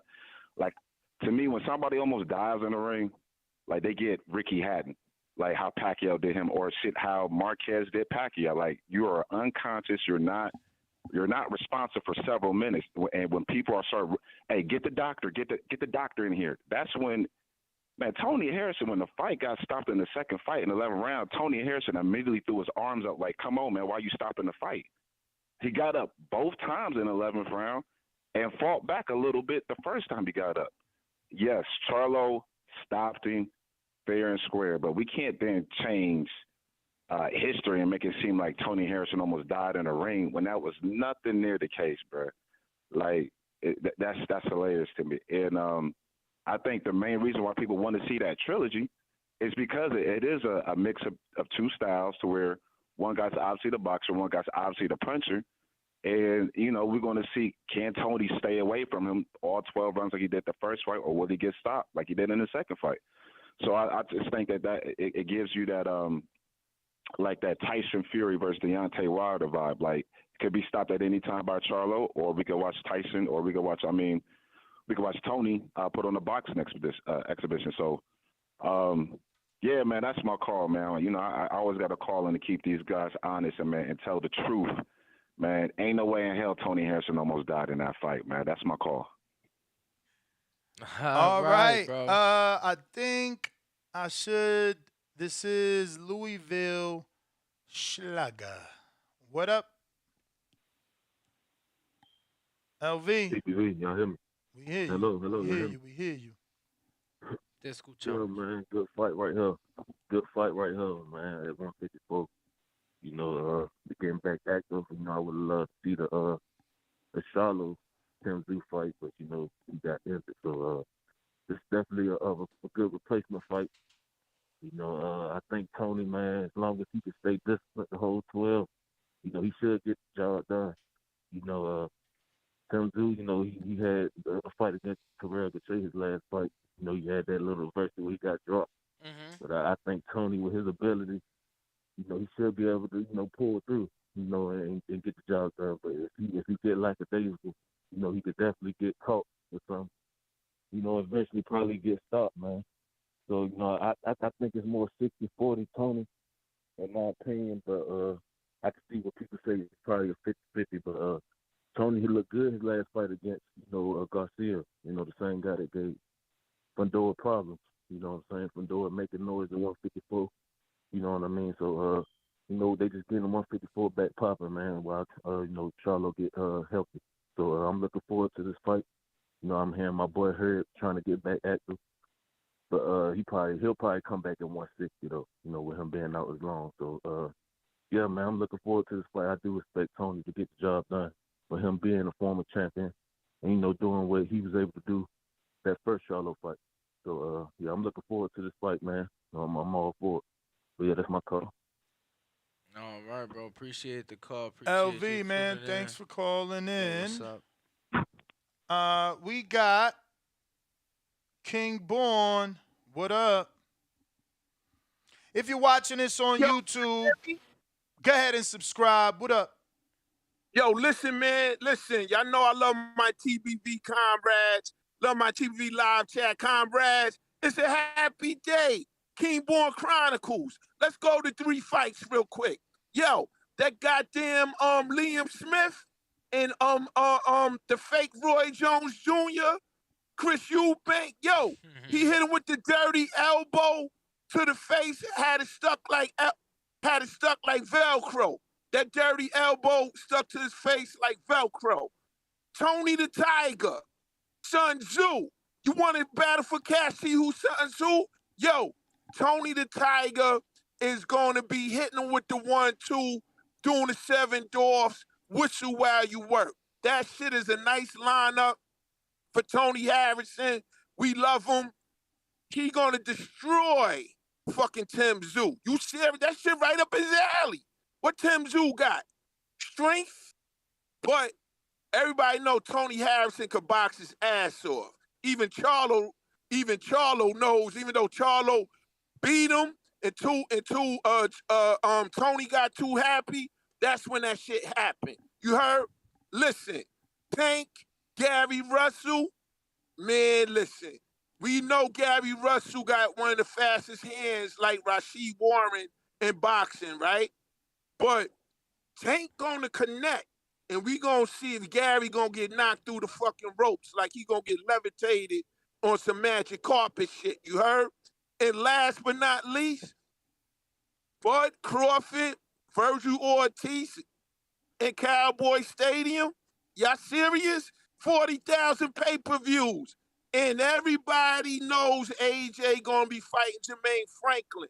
Here's the headline. Will Jermaine Franklin knock out AJ in 2 rounds? Question mark, wow. Love y'all, love y'all. Yo, live chat, what y'all think? Peace, I'm out. I don't know about Franklin knocking out AJ. Y'all fucking reaching. Hawk, Maryland. He was behind. Yo, TBV. What up? Okay, y'all can hear me. All right. Hit that like, hit the subscribe. What's up, Ness? Yo, Ringwall. What up, champ? Ain't too much. I'm I'm with CYP on that. When they got to the 12th round, you 3 points down, you 3 points down. He wasn't doing that great he wasn't that far ahead of Charlo. He didn't do that many rounds when he's already 3 points down. But anyway, I saw that Roy Jones weigh in. He fighting a bodybuilder. That dude was like, he kept doing bodybuilding moves like Arnold Schwarzenegger while they was looking at each other. I couldn't figure out who he was. Yeah, NDO They champ. wrestling or they boxing? NDO champ. He made it, man. He made it all the way to a Roy Jones fight. Yeah. He looked like a real lump of clay there, bro. A real lump of clay. But the Tszyu and Harrison fight, I think that fight is a great fight. Harrison has to be one of the best boxers I ever seen do the walk down. The way you walk people down, and walk them down and just don't care what they do. You walk them down and fuck them up. That's what Harrison does really good. But like I say, I think that fight was made at the perfect time because Tim is just green enough but young enough to overcome. And Harrison's a little over the top there when it comes to them. After about the 9th, 10th round, he seems to slow down every round. Who was that tall guy that knocked Harrison out at the late rounds? That tall guy, can't think of his name. But he knocked Harrison out in the late rounds, so they fight, and Harrison was beating that whole fight. But yeah, Harrison has a problem with the stamina, so that's going to be a hard fight to pick. But I think it's going to be a great fight because early on, Harrison is very dangerous. He's very dangerous. Tszyu is he just got dropped in his last fight, early in his fight, like the second round, didn't he, Tszyu? First round, yeah.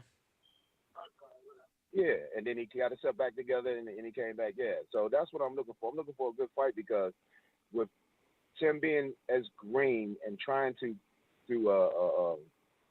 I got Tim in the later rounds, and I got Harrison early in the fight. So if Harrison can get him out of there early, yeah, if he can't get him out of there early, then I'm going with Tim. It's a hard fight to call, but I think it's a great fight. I think it's a great fight at a great time. And yo, I saw that Gary Russell and Lomachenko fight. I'm no Lomachenko fan, but he beat the hell out of Gary Russell. He beat Gary Russell ass for 12 rounds. He couldn't do nothing with him. I don't know about not being in shape or whatever he was that night. That night he was 2 steps behind every move. You can watch that whole fight. He was just 2 steps behind. But that's my call. TBV #1. Word. All right. Champ. Rick, San Antonio. Originally from Chicago, Rick. I'm going to have you walk down the Chicago streets with Danny. He wants to know where everybody from Chicago's from. Nah, I just be asking, yo. White Sox, baby, White Sox. No, but I'm serious. There's yet to be one person to call in from where I'm from, so that's why I'm like, you unique. Nah, man. Not everybody grew up on your side of town that's Latino descent. Champ, what up, though? Hey, man, so Rick. Hello, can y'all hear me? We hear you now. All right, man. So yeah, I just wanted to get on talk about the fight real quick. I think this is going to be Tim Tszyu's coming out party at 154. I like Harrison. He's a veteran, damn good boxer. I'm looking at Tim Tszyu probably a late round stoppage. That's what I'm going with. I think this is going to be the coming out party. Now, before Jamel got injured, I was riding with Jamel on this one. I figured Jamel Charlo would be able to go ahead and take it the distance, and I think I was going with him by decision, just FYI. Also, I'm not sure if Jamel, if he comes back, if he's even going to come back to 160. I think he's going to go to 168. That's Jamal. I think he's going to go to 160. No, I think Jamal's going to go to 160, and I think Jamal's going to go to 168 if everything works out in his private life and he comes back. That's the way I see that going, in my opinion, and I think that's the reason why Spence went to 154, in my opinion. I think PBC's Al's got him going in that direction. That's my opinion. But if Jamel comes back, I would love to see the Tszyu fight should Tszyu happen to win, or see a Harrison Part 3 fight if Harrison pulls it off too. But that's my call, fellas. All right, bro. Appreciate you. Appreciate the All call. right. Rick, thanks for calling in. What's this? That better not be I haven't heard from him in forever. What's that? In Richmond, California. What was his name from Richmond? Richmond, California. Who we got? Who we got? Is there a Richmond, California? Or is that a Richmond, VA? I know there's a Richmond, VA. I feel like there is a Richmond, California. Yeah. Though. Yeah. I think you're right, buddy. Up. New caller in California. Who's this?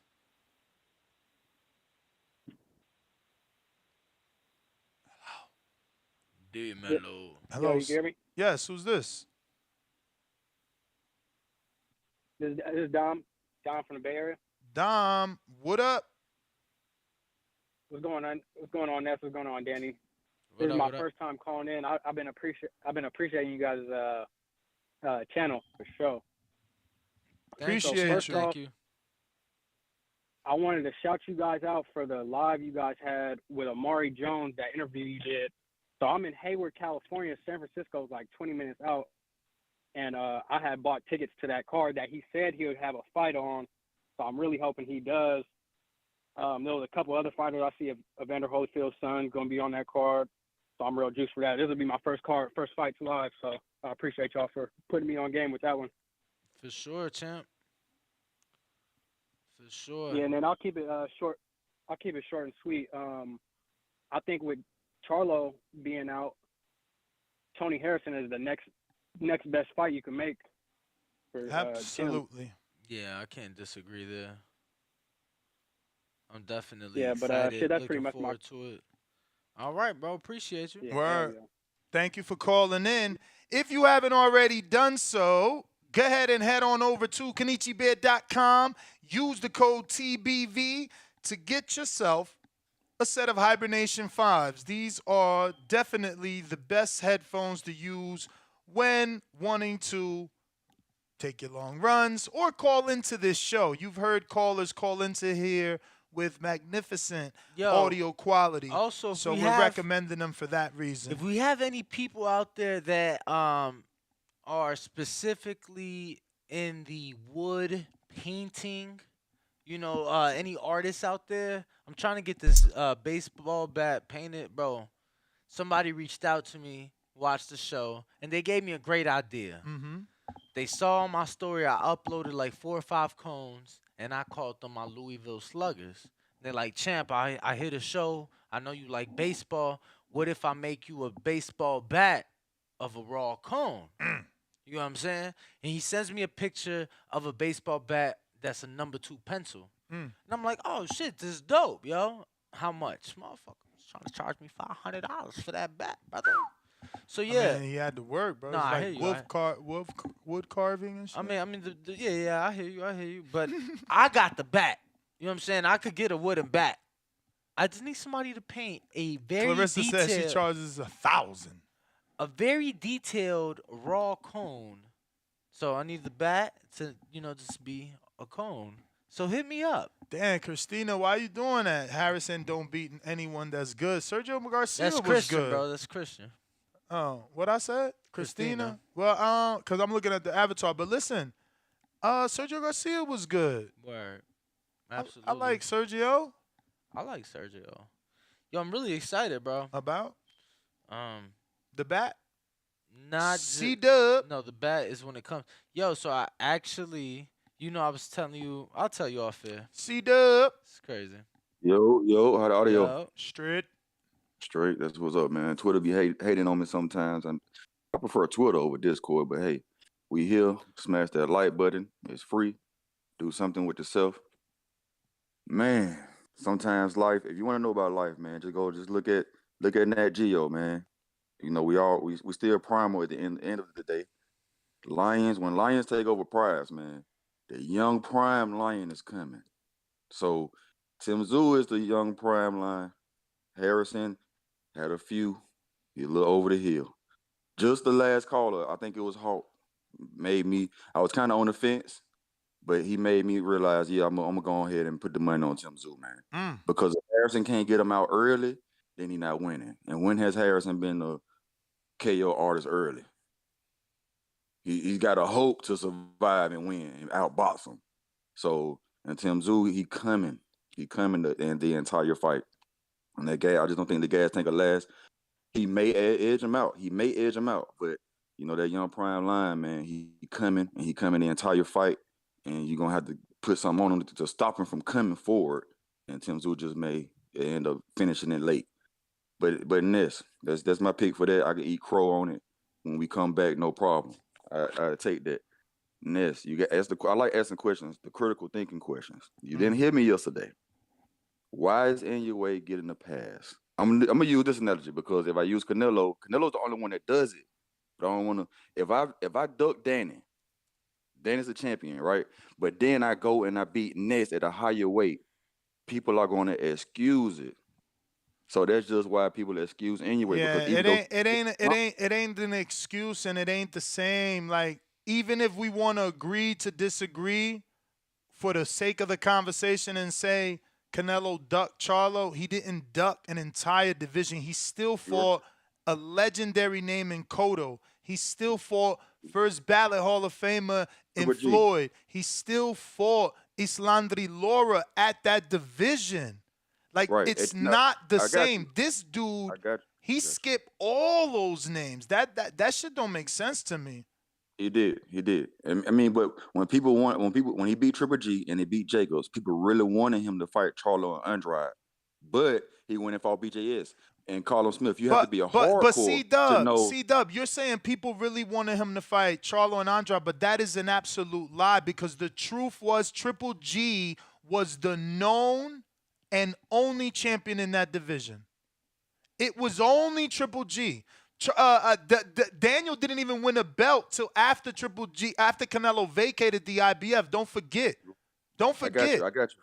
Like, y'all making shit up. Canelo came out and said he was never going to not fight Derevyanchenko. Derevyanchenko turned down $5.5 million only to turn around and accept $5.5 million versus Gennady. Yes, he did. That's true. It's just that when Canelo said he was going to be undisputed, at least we had negotiations. At least Canelo tried to fight those names. Inoue did not. It's not the same. You're right. It's just similar, bro. And I'm just saying this why they gave Canelo, and that's why people still, because you got to be a hardcore to know that Andrade and Charlo is still a harder fight than BJS and Carlos Smith. They the more skilled fighters. Those are just bigger fighters, Carlos Smith and BJS. But that's one of them. It's just you get a pass a little bit because you're going to fight champions at a higher weight, but Charlo and Andrade still the better fight or the harder fight than BJS and Carlos Smith. That's just what it is, man. But Triple G is still a great champion. Let me ask you something. Who's the dude Inoue moved up and fought at a higher weight since he didn't fight any of the other guys? Shit, Maloney? No. Okay, but even if it was Maloney, cool, it's Maloney. Is that comparable to Sergey Kovalev, a 3-time 175-pound champion? Nito Donaire. Even though he did fight him later. So is Bivol comparable? No, right? It's just not the same. You want to make it the same to try to bring Canelo down. Get another comparison. I'm trying to bring him down. Get another comparison. That's why they got the not same similar situation. It's not similar. It's not similar. It's not. All You right, know what's dog. similar? You know what's similar? Inoue becoming undisputed versus Butler, and Devin becoming undisputed versus Kambosos. Yet that's not even similar. Because Kambosos beat the man that beat the man that beat the man. But now they're trying to water down his win because they hate Devin. But the similarity is in the disinterest in Kambosos and Paul Butler. Yeah. But I gotta go, man. All right, Try man. again. Shout You out could to try TTV, again smash next that day. like button. Because It's y'all free. desperately trying to protect you do Inoue. know when Canelo said he wanted to be undisputed at 160, everybody wanted Andrade because Andrade had that last piece of that belt. That's how I knew he was lying from the beginning, man. Everybody That's how I knew wanted he was lying. Andrade. Hey, yo, Because if I knew- everybody I knew wanted he wasn't gonna Andrade, fight Andrade. if I knew he everybody wasn't gonna wanted fight Andrade, I why knew there that. was never an offer? Everybody wanted Andrade, but there was never an offer for Canelo to fight Andrade. Charlo made offers. His team made offers. His team tried to fight Canelo. Like, this Andrade shit is crazy. What? Because one man says he wants to fight? That means he wants the fight? Brandon, what's up in Cincinnati? Yo, TDV, how's my audio? Straight. Straight? 100. I like this fight. First of all, let me say shout out to the TVV community. When you do these type of, I have no faith in your audience, Neff. So when you do these kind of quote unquote hardcore topics like Donaire and Stephen Fulton and Zoo and Harrison, I'll be assuming them gonna be 45-minute shows because your audience likes that tabloid shit. You know, Devin Tank, Bud, Errol, all the drama that comes with boxing. But hey, they showing up for these real topics. So salute to y'all for that. Y'all surprised me. I like the fight a lot. I'm picking Harrison to win. I just think he's going to be too crafty in the ring, too savvy of a boxer for the young Tszyu. He is strong. I don't know if he has a bunch of punching power, but he does have, a lot of physical strength, and he can break you down. But I just think Harrison moves too well. He pivots. He can fight on the back foot. He does have decent power. So I'm going with him. Only thing that scares me, if he goes over there fighting on the back foot for 12 rounds, can he get a decision if Tszyu's coming forward looking like the aggressor in his hometown? That's a recipe for a quote-unquote robbery. So I'm thinking this fight might look like Andre Dirrell and Carl Froch from back in the day. But I'm going Harrison. Close decisions. Harrison split decision victory, 7-5, I think. That's my opinion. But you said Dirrell from back in the day? Yeah, remember Dirrell and Carl Froch? But you talking about Andre? Yeah, Andre. Yeah. Yeah, but remember he but lost that the fight, Froch. He outboxed him and he lost. Yeah, but did you watch the fight? It was a fucking illegal blow. No, that's the Abraham fight. I'm talking about the Carl Froch fight. He boxed Carl Froch ears off, and they gave it to Carl Froch. You right. Abraham hit him when he was down in the Super 6. Yeah, that was the Abraham fight. Now, yesterday, you niggas was in y'all feelings, and y'all cut me off before I can make my pick on the Inoue fight. So let me go ahead and make it now. It's about a 55-45 fight for me in favor of Inoue.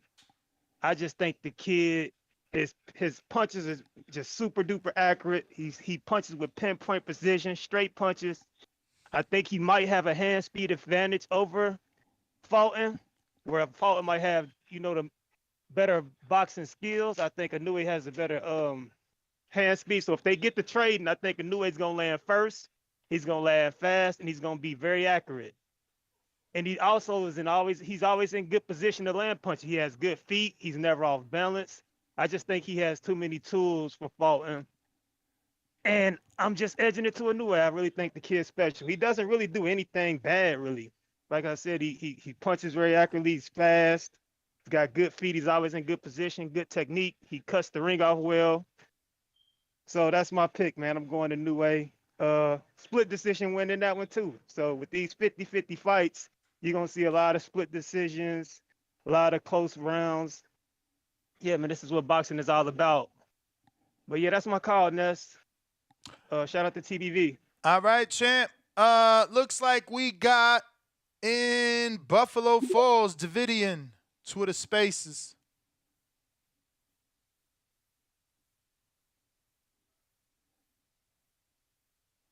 Davidian.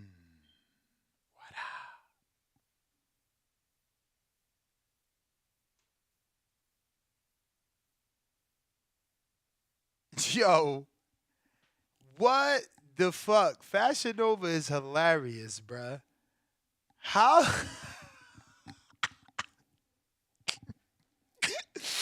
Bro, how Fashion Nova promoting fast shipping and it say Fashion Nova guaranteed to come faster than your man.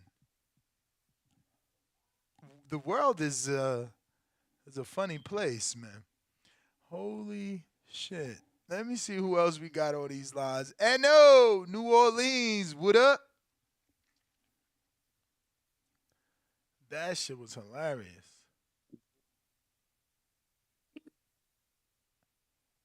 What's happening, Ness, bro? Crystal clear, champ. Man, look, check this out, bro. Once again, we back at the Tony Harrison story, bro. The dynamic boxer from Michigan who can box, he can train, he can do all this shit. But at the end of the big ones, he always got an excuse at the end of the fight, and that's he robbed Cholo on the first fight, fighting on the back foot. People saying he outboxed the man. I saw Cholo landing the punches that did the most damage, hurt Tony Harrison 3 times in the fight. Noticeable, the man holding on for dear life, like a wet towel, like Dillian White style. Cool. They rob him. All right, Cholo come back, vindicate himself. Gets dropped in that fight early. Gets down to the later round. Cholo up in the fight. Harrison did box well. Nobody's saying that Harrison didn't box well. Harrison always boxes well for the most part. But what always happened, Ness? He got an excuse. He lost his focus. He started playing around and all that. He gets knocked out. Stop. How many times we have to see this? This is what's going to happen when he fight Tim Tszyu. He's going to box well. He's going to have a good jab. He's going to move. He's going to land combinations. He's going to walk forward, and then he's going to get hurt in the 10th round. What we doing next, bro? Come on, man. Like, it's the same thing. All right, y'all want to get on the hype train. Tony Harrison, one of the best boxers y'all seen, and all that. All that's cool if you can't put it all together. You think they're going to give him this one? Y'all think that they're going to rob this man in Australia? Come on, Ness, dog. We got to do better than this, bro. He not going to be able to win that fight on the back foot out there, bro. You had to come forward and do what we know Tony Harrison can do, but it's going to cost him. I mean, I think y'all said that about Devin. But show me the Devin fight where he got knocked out when he was winning the landslide. I'm just saying he ain't had to come forward. He ain't had to knock nobody out, and he won the fight. So how many times? All right. He did it twice. That's how many times. Devin got away with it. So that's going to happen every time? That's what you're saying? I mean, Devin's a boxer. So, I mean, he gave Tony the blueprint. Box, not be hit, and they can't rob you. Would Tony do that the whole fight without losing focus? Let's just say Tony. I don't know. I ain't with the whole losing focus shit. I think it's about stamina. Stamina, and he got chin issues, right? He chinny. Let's keep it real. This man has power. This man is going to touch Tony Harrison when he slows down at the end of the fight, and Harrison going to do what Harrison does. You are you are who you are at this point. We know who Broner is right now. We know who Tony Harrison is right now. We know who Bud is. We know who Spence is. We know who AJ is and Wilder. We know who these guys are. This the point of their career that they're gonna be who they're gonna be. Tony Harrison is not gonna come in there and all of a sudden have stamina late in the fight, ready to go. It's not gonna happen, dog. And I heard another caller saying Tony Harrison wasn't out of the fight in the Cholo before the Cholo. Now the man eye rolled behind his head. Ness, you remember that? The man eye rolled behind his head. He leaning on the ropes. This man they should have stopped the fight then. 90 seconds. Lucky Cholo ain't hit him with no hard shit after that, bro. So we gotta stop all this nonsense, bro. And the new wave fight. Let me get this all right quick. The new wave fight. He moving up in weight, bro. That shit is not gonna be the same like when this man was fighting at them lower divisions. He about to go in there with a guy with a skill set that he never faced before. This not no Mexican style or some, you know what I'm saying? This gonna be a slick black style. He never fought that. 60 I think seconds. that's gonna be very difficult for that young man. We gonna see, bro. We gonna see if he go in there, he beat Fulton. He get my stamp of approval. I'm out. All right, champ. Appreciate the call. Appreciate your thoughts and challenging us. Shout out to you, champ. All right. Let's see who we got. Jonathan Sims. Jonathan Lambarena. No, we got him, but this Sims, I believe. Jonathan. I ain't used my sheet, but I'm pretty sure, right, Sims? Estoy casi seguro. No? Oh, my bad. Right here. What up? Disculpa. 10 seconds. Yeah, Jamal in Detroit. What's up, my guys? How are you? I got to respond to my pessimistic brother that just called in that says just because a dude lost a fight against a great, which I think Jermell Charlo is, a great pressure fight, meaning that's going to translate to everybody else. I'm going to say this. I've been watching Tim fight for a minute. Hey, I don't know who these niggas is he be fighting. I'm going to be honest with you. 2, I got a thing about great fighter sons that fight. Like, to me, they just don't really got what their father had. 3, I'm not going to lie, I got reservations about my man Harrison's jaw. Like, I feel like when he get rocked, he has a hard time recovering from that. But boxing skill-wise, I think he has every tool to totally dominate Tim.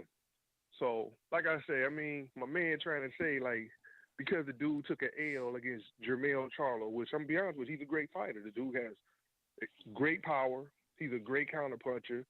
And shit, let's be honest with you. In the 4-belt era, he got 4 belts. He's probably going to go down in history. So, I mean, that ain't a really big thing to be complaining about a nigga losing to probably a Hall of Famer eventually. You know what I'm saying? Right. And I'm not like those Errol Dallas Texas fans that just live by everything he says with Harrison. I want to see him win. Why? Because Detroit need that. I got my reservations about his jaw, but boxing skill-wise, I think he's far better than Jermell Charlo. I think he's going to handle Tim Tszyu over there, too. You saying Tony you think That's Tony, my word. Is Tony putting on for Detroit the most right now? Look, let me tell y'all something. Everybody that's listening under my word, Tony Harrison is the great. Tony Harrison had the greatest moment in Detroit boxing history, greater than Tommy Hearns, greater than any of these guys from Detroit that ever boxed. I'm going to tell you what he did. The way you know somebody from Detroit, I was in the military for a long time. I was in a bunch of different states. The way I know somebody from Detroit, that motherfucker have a pair of Cartier glasses on. When he beat, hey, well, you know what I'm talking about. When he got the buffs on. Hey, but listen, this is what he did. This is why he a legend here. When they called out that score, he was so happy he broke them bitches and put them bitches on with one arm around his leg. Do you realize everybody in Detroit, we didn't start crying, bro? You can ask anybody in Detroit. When he put them buffs on with just one arm, we went berserk for that shit. So, but anyway, I think both of them good fight. It's going to be a great fight, I think. I think this is what boxing needs. I think this is going to be a highly competitive fight. They taking Harrison and putting them in a real messed up environment to go over there to fight. But I think he got all the tools. I do worry about the man chin, though, and his focus. Great show, fellas, again.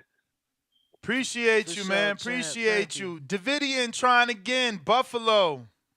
Yo, what's good? I What don't up? know what was going on with Twitter. All of a sudden, my mic was muted. What was going on? You know, I love Twitter. But what's up, Ness? What's good, Danny? Champ, what up? Guys. What's good, TBV family? How Bad you call. feeling? Yo, you got a record player in the background? No, I don't hear nothing. Nah. But I'm saying you got one at home. You got a record player at home? Nah. You should get one, Why? champ. You sound like a record playing motherfucker. What? Yeah, like, bro, I could. Yo, what's up with this Alicia photo shoot? Yo, pretty dark, right? Bomb. I don't know. Pretty dark. Bro, I ain't gonna lie. I thought she was on some Tomb Raider shit. I got like Tomb Raider vibes. Like what's her name? Croft. Laura Croft. Ain't that the Laura Croft? Yeah. That, Lord. you didn't get those kind of vibes. Nah. Okay. Hell no, I ain't get that.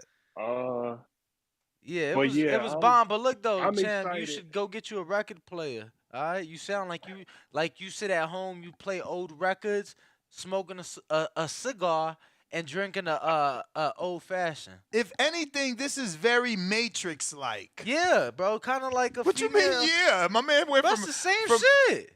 No, it's Bro, not. It's fast shooting action, No, bro. Same Laura shit. Croft is like in the jungle, Tombs of the Raiders. She's like the Bro, national the bitch was treasure. shooting. No, wait. No, bro. No, Matrix is totally different. I'm probably getting a bitch confused then. Is it Why Charlie she Angel? gotta be all that? What in the Yo, hell? what the hell is you talking about? I know, Danny. Damn, no respect. This is more What Matrix. movie? Okay, I mean I don't know. Black glasses. My man said. sleek. My man said. You said so. Tomb Raider was on some Nicolas Cage shit. Absolutely. Tomb Raider's like the female version of what's that other major movie? Indiana Jones. She's the female version of Indiana Jones. They're in the woods and temples and Bro, shit. Nah, I remember the video games. I don't know. This is totally Matrix. Okay. This is Matrix. But you say you wasn't feeling it though. Not like that. Okay. You see, like that's not Matrix. The fake tattoo. So I'm not. What is this? Is she doing a movie that we don't know about? What is this? And then you got this other one here, and this is more like almost she about to be on some karate, flying through the air Chinese movie type shit. I don't know. Yo, y'all something else. I mean, I don't know about all that, but I like Alicia Baumgartner, but Is that on her? to the Tony. Oh wow, that's like Tony a very versus- long French braid. I didn't even know. Tony Jesus. versus Tim Tszyu. Talk I to can't us, wait champ, to see yeah. the fight because it's gonna be a good fight. I'm rocking with my boy Tony, but you know I don't want to underestimate Tim Tszyu because he is a son of a legend. So he seems to be pretty good, but boxing wise, you know I'm kind of regurgitating what other callers have said. You know Tony, I'm rocking with my boy Tony, and he's from Detroit, so yeah, you know, I think he gonna pull out the win. It's not gonna be easy because he's over there. I just hope he stays focused and everything, like people be saying. But you know, I got Tony. I think Tony gonna do his thing. But other than that, the NUA versus Cool Boy Steph, I'm looking forward to that fight too. That's another good fight. I feel like we'll see what NUA's made of. I think NUA. I don't know. He don't do kind of like Brandon said. He don't do nothing wrong in the ring. So to me, he's like one of the best Japanese fighters I've ever seen. Like he's seemed pretty solid. We'll see when he move up in weight, but yeah, I don't know. That's a good 50-50 fight. I might have to. Let's see when it gets closer to the fight. I might have to go with anyway, believe it or not. But I know that sounds kind of crazy, but. And then, who else was y'all talking about? I know y'all was talking about some other fights.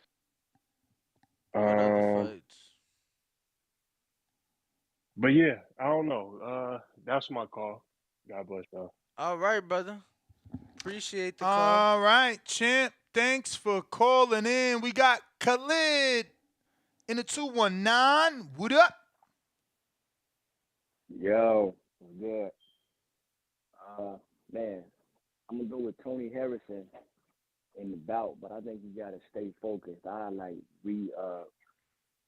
watched that Tony Harrison Charlo fight twice, and I think that the first one he did win. The second one, I think he was winning. It was close, but towards the later rounds, he got the showboat a little bit, lost focus, talking to the crowd.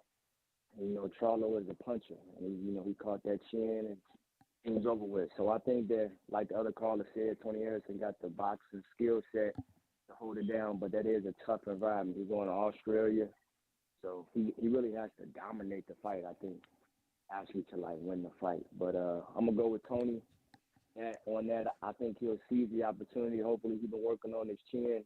I saw that he made a post where he, like, 165 right now. He was like, yo, when they're trying to catch me slipping, I'm like 165, but I ain't going. You know what I'm saying? They gave me like a late start on it, but I ain't going. So I think he's focused, and I think this is an opportunity for us to get Charlo and Tony Harrison 3. So I think he's gonna seize the opportunity, but it's gonna be tough. He got to be focused. He got to be locked in. But I'm gonna roll with Tony, and I gotta watch the Tim Tszyu fights. You know, I haven't watched him enough to comment on him. So I'm gonna leave it at that. But that's my call, man. Y'all be easy, bro.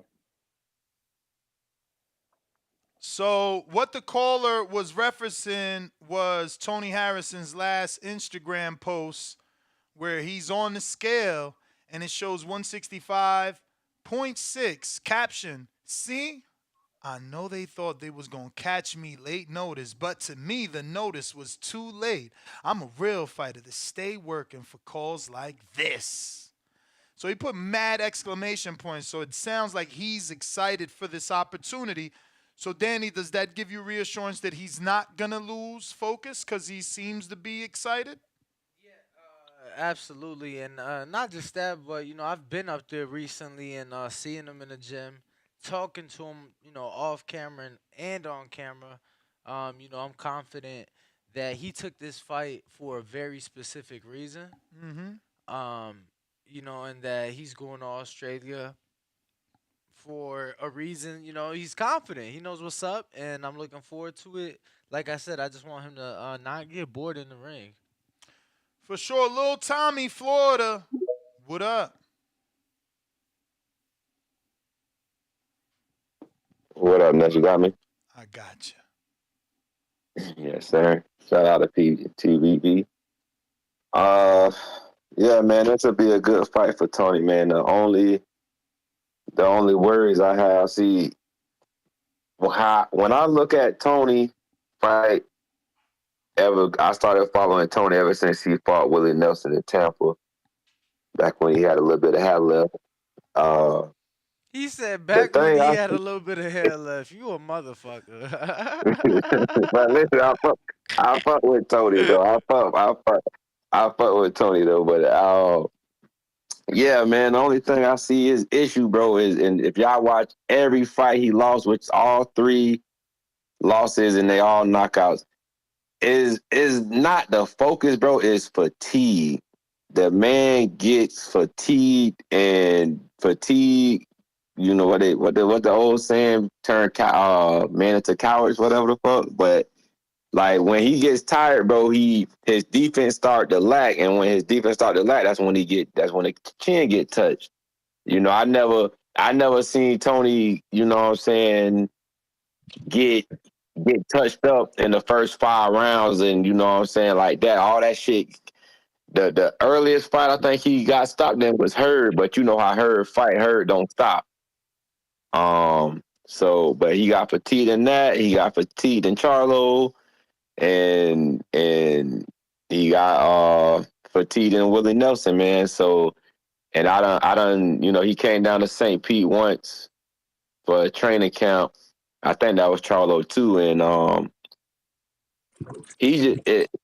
I would say he just need to pick up his intensity in training, man. That his last fight, you gotta how you beat Tony is how you beat AB. You press, and you work. And the thing about Tony, he just fatigued in 6, 7, 8, and the reason why people want to see the Charlo 3 is because he won the first one. He was doing good in the second one until he got fatigued. He got stopped, yeah, but it was still a good ass fight until that point. And like I don't know who that CYP, whoever called in until he got dropped twice in that 11th round. I had him winning.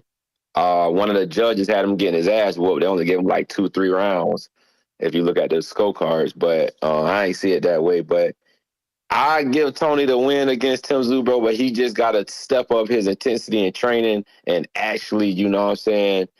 Because his last fight, that was a sparring match, and that's why he whooped that dude ass. Because if he can control the pace, Tony gonna beat anybody. Yeah, but that wasn't a sparring match, though. That dude gave Fundora problems. That wasn't a sparring match. Well. If you watch the fight, if you go back and watch the fight, and what I'm saying a sparring match is, Tony fought that fight exactly how his sparring goes. He controlled the pace. The dude wasn't pressing. The dude wasn't on it. He was just trying to box with Tony. Every now and then he'll probably throw a little 2-3 punch combo. Tony will block it, step back, and then go back to work with the jab. And he just controlled the whole thing from beginning to end. if you watch all the fights, Tony, even the draw before that, that dude was pressing Tony. So if you don't let Tony control the pace, which, his losses, they don't let him control the pace, Tony wins fights easily. So, and for me to have 100% confidence that he can win this fight, he just got to step up his intensity and training, and I definitely give him the win. But that's all, man. That's all. If he gets tired, it kind of fall apart for Tony, and that's it. But I really hope I got him skill wise. I got him winning, and I want him to win. And hopefully he just pick it up a little bit and don't get that tired. But and is that NUA 410 confirmed, or they still in talks? What that's about? It's still in talk. It ain't all the way confirmed. Okay. Well, yeah, that'll be something good for Fulton. Yeah, he win. Definitely put him in the top 10. And yeah, dog, that's my call. So y'all take it easy. All right. Danny, what's LJ's Instagram? We should have been got him on the show. I don't know, champ. You ain't hit him up? No, I don't got. What you mean? Hit him up? How I'm finna hit him up? LJ, I'm talking about the trainer. No, champ. You never tell me to hit him up. What the fuck? Send it to me. I think that's everybody. Let me check Discord one more time. I got Stainless. What up? Oh. Stainless. Yo, what up? You can hear me? Yep. I'll connect my Bluetooth. Yo, man, on this Harrison fight, first off, that dude who called in from Detroit saying when Harrison put on that Cassell with the one arm, we went off. Where I was in Nashville, I exploded too, man. I can't even lie. With this fight, I mean, all I can do is go off his last fight, and he looked pretty good. I mean, if he can control the pace and everything like the last caller said, he should be fine. But I haven't seen enough footage on Tim Tszyu to really give a pick on that. But with the Steph Fulton and Inoue fight, I'm gonna have to lean towards Fulton, man. The dude, I mean, he cool boy stuff for a reason. He's slick as hell. I've never seen Inoue fight that type of fighter. We seen him against the more Eastern European style, the Mexican come forward style. And as much as I like Inoue, the toughest fight that I've ever seen him in was against Nonito Donaire. And I fucks with Nonito Donaire, but he's past his prime and he took that boy to school. So, you know what I'm saying? The Donaire that could take him to school, and I'm sure that Steph can show him how cool it is too. But man, this AJ Franklin thing, I don't think he's gonna get knocked out in 2. But man, I think AJ might lose, man. I'm sorry, man. I might be and I think it'll be by decision, but based on Jermaine's performance against Dillian White, who, I thought he probably won. And just the momentum from knowing that most people thought he won that fight. You know what I'm saying? I think AJ don't do well against his own mental pressure. And let's face it, if he don't beat Franklin and beat him in a knockout fashion or something like that, then people gonna start talking about retirement and everything like wish-washy fans do. And AJ got all that on his shoulders, man. He should have took a fight against somebody with some, no offense to Franklin, but somebody with more power who he stands, where's more cutthroat. This easy stuff, it don't work with AJ, man. He playing himself right now. But man, it's time for me to get back to work. So as I always say, please make sure you push that thumbs up, share this in every episode of the Boxing Voice podcast. This is TBV for life. And if you ain't on Patreon, that's because you stupid. Shout out to El Camino. Peace. Peace. I really didn't understand what he meant. This is a good comeback opponent. Some people thought Franklin beat Dillian White. So shout out to AJ for giving Franklin the opportunity versus doing a domestic fight with Dillian White. When, many didn't really think he won. But we will be talking about that at 12 o'clock. We're going to be talking all heavyweights. Wilder's. And I have to be honest recent- with you, Ness. I have to put it out there because people don't tune in to the 12 o'clock show like that. So I'm gonna just say it now, and hopefully, maybe this will get some people to tune in, and hopefully it'll gain some traction, some interest. But I'll say that you're aware. I've already been reached out to. They're trying to bring us to the UK for that fight, April 1st.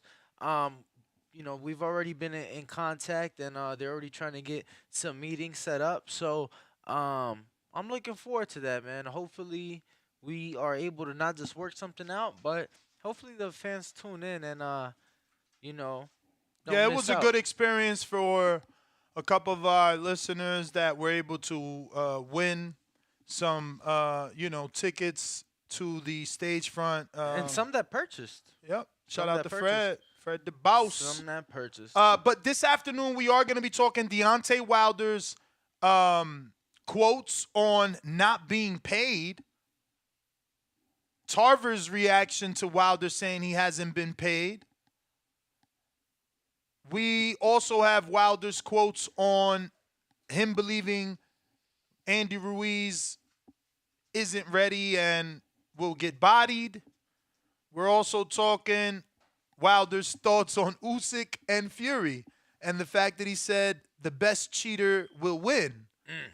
Then we're talking Joshua Franklin fight is official for April 1st. It's not an April Fool's joke. It is official. He will be fighting. And that's what we're going to be talking about this afternoon. Heavyweight action on our 12 o'clock Pacific Standard Time noon show. Join us at 3 p.m. Eastern if you're on the East. Come talk some more boxing with us. Same number to call right above our head, 142-569-5241. Press if 1. you want to voice your opinion on today's later show. We got Info Joe. What up? You know it ain't no show without Info Joe, Los Angeles in the building. You What's know up, that. champ? Let's What go. up? What up? What up? What up? Yo, Joe. First things, what's up, champ? Yo, I was thinking, bro, like, for Border Wars, you should do, like, infused fruit, bro. You get what I'm saying? Like, I love fruit. But sometimes... Fruit? Fruit. You know what I'm saying? Fruit. Can we infuse, like, my watermelon with some THC? Yeah, that's possible. That's doable right there. Okay. What you got for Yeah, us, though, champ? How you feeling? How you living? Oh, great, man. Great, brother. Everything all good. Let me get into this boxing real fast. Hey, man, first things first, man. Eubank does himself a disservice trying to box like Roy Jones. I don't know why Roy Jones trying to teach him his style where it ain't going to work, man. It ain't going to work, man. It's only one Roy Jones, man, and it's unorthodox.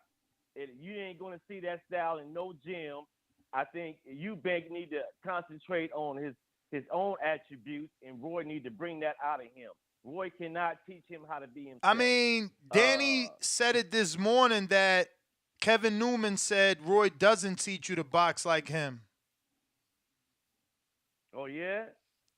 That it looked like that's what he was trying to do. No, he Put his said hand that down, he trying said to that jab like Roy. he said that Roy actually tells you, teaches you not to do that, and to kind of second that, Devin was there who has trained with Roy, and he was like, remember what he always used to say, keep your hands up, and Devin was like, no, yeah, you right, and he was like, yo, and Kevin then goes on, he's like, yo, remember, I've been fighting like this.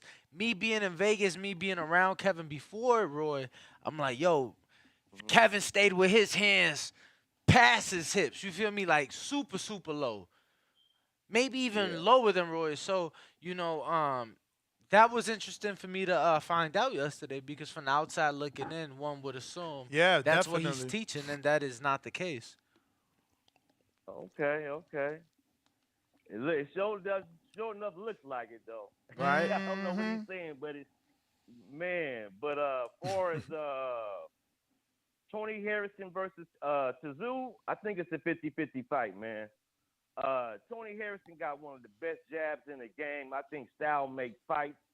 Tszyu hasn't been in there with that style yet.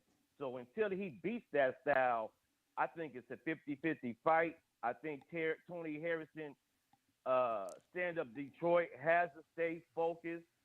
I had him winning the second Charlo fight until he got cocky and got sloppy. I don't know. He might just be a front runner, man.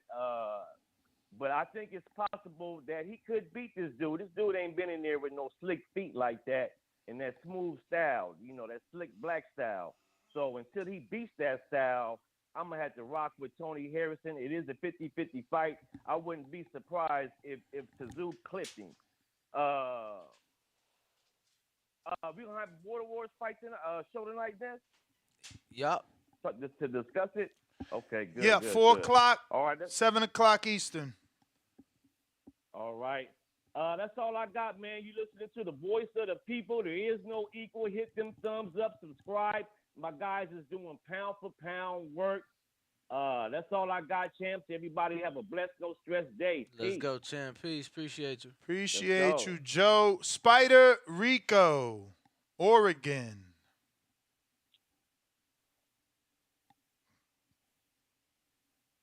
Morning, God. What up? Not much. Just calling in to say hello to everybody. Give my energy and my thoughts. I've been listening to all of everyone's opinion. Tony the Tiger Harrison versus Tim Kangaroo Zoo.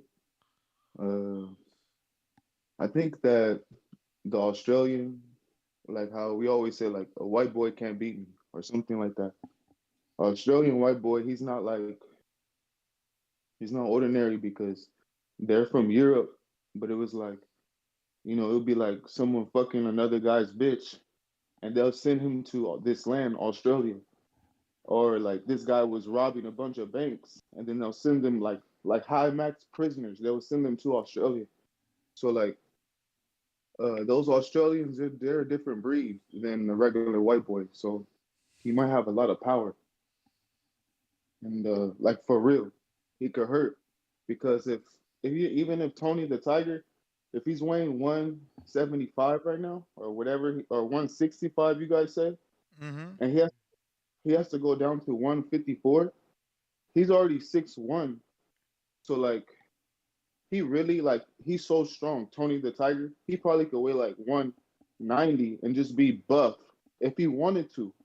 But he's trying to get his money in this boxing, so he has to shrink down like that. And that, it's not that he don't have a chin. It's just that when you shrink down like that, all your power, anything could touch you, even if it's not like, it could hurt him. Tim Tszyu really probably could hurt him, So that's what I think about that. Inoue versus, what's the guy's name? Stephen Fulton. Stephen Fulton. He's like Philly gods, the people from Philly, the brothers, that's why the city of brotherly love, that's God energy, their whole city. That's hard to go against. The rhythm and the timing is something, it's going to be something to see that, Inoue never fought a god like that. When you watch him move, you watch Boots move, this is God energy that we get to see in the ring and how it really moves. And so that's going to be something to watch, like a cartoon, really. And there was one more fight, no? Or is that everything? Nah, that's pretty much it. Yeah, unless you got something. Yeah. Those were the two big ones. And then I had a thing like, I think Info Joe was talking about the styles and how old boy got knocked out that was trained by Roy Jones. I think the key is for any boxer though, and why like Demetrius Andrade, he's the best boxer American, the Black American, how we are, most of us that listen to this show. He's the best boxer because he has all the styles. It's not that Roy Jones' style is like hands low, that's bad. It's just that you got to do hands low, and then you got to switch to your guard, and then you got to maybe even switch stances and that's what really how you could win a fight. And those are my thoughts today, y'all. And I just want to call in and say something because I listen to everybody talk, and I love the show. Thank you so much, Nestor, for creating it. And look out for me. My name is Esteban Antonio Angiano, and I'll be fighting in Border Wars February 25th, and it'll be live on YouTube. So just as Who y'all you fighting, listen, you champ? can Who watch. you fighting? Anthony Forbes, Florida. What you gonna do to him, champ? Oh man, well you never know when you get in the ring what's gonna happen. That's the thrill that I live for. And every single day, though, like even walking up to a female, it's exciting to me. Like whether you fail or whether you get their number, it's still fun. And so that's why I look at the fight. But honestly, I don't want to talk bad about him. I think he's from Philadelphia, so he a Philly god, really. Hold on, did you just He's call? from Florida. Okay, he's from Florida. He's from Florida. Yeah. Yes. So is he a Florida Okay. god? Oh no, I don't know about that then. I never fought anyone that was from Florida, so we'll see. All right, champ. And Well, best of luck to y'all have a you. good. You have a better Yeah. one, man. All right, y'all. Peace. All right. Looks like we got to all our callers. Once again, we're going to be talking heavyweight action. All the latest Deontay Wilder quotes. Talking about Usyk Fury and the best cheater will win. Talking about Ruiz not being able to beat him. And talking about Joshua still being afraid to fight him. Plus the announcement of Joshua Franklin official for April 1st. Catch us at 12 o'clock right here, youtube.com/The Boxing Voice. Make sure you subscribe to the YouTube channel. I'm refreshing. We need 5 more. Let me see. Did we get it?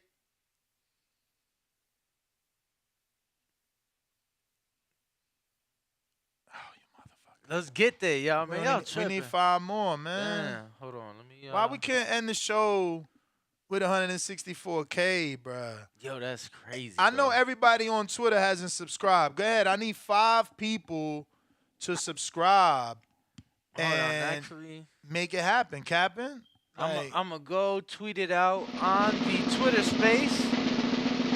So, refreshing again, man. So people I have don't believe it. that. I'm going to put it in the Twitter space. Copy. And then bop. That way you guys can head on over. Start listening. Man. Still at 5, bro. That's bull crappage. Bull crappage. Quote I got a tweet it. counterpunch from Stainless. And then Stainless. damn. I think I fucked that up, huh? What? Because I took it off. No. Oh, it don't matter. Stainless. There he goes. What up?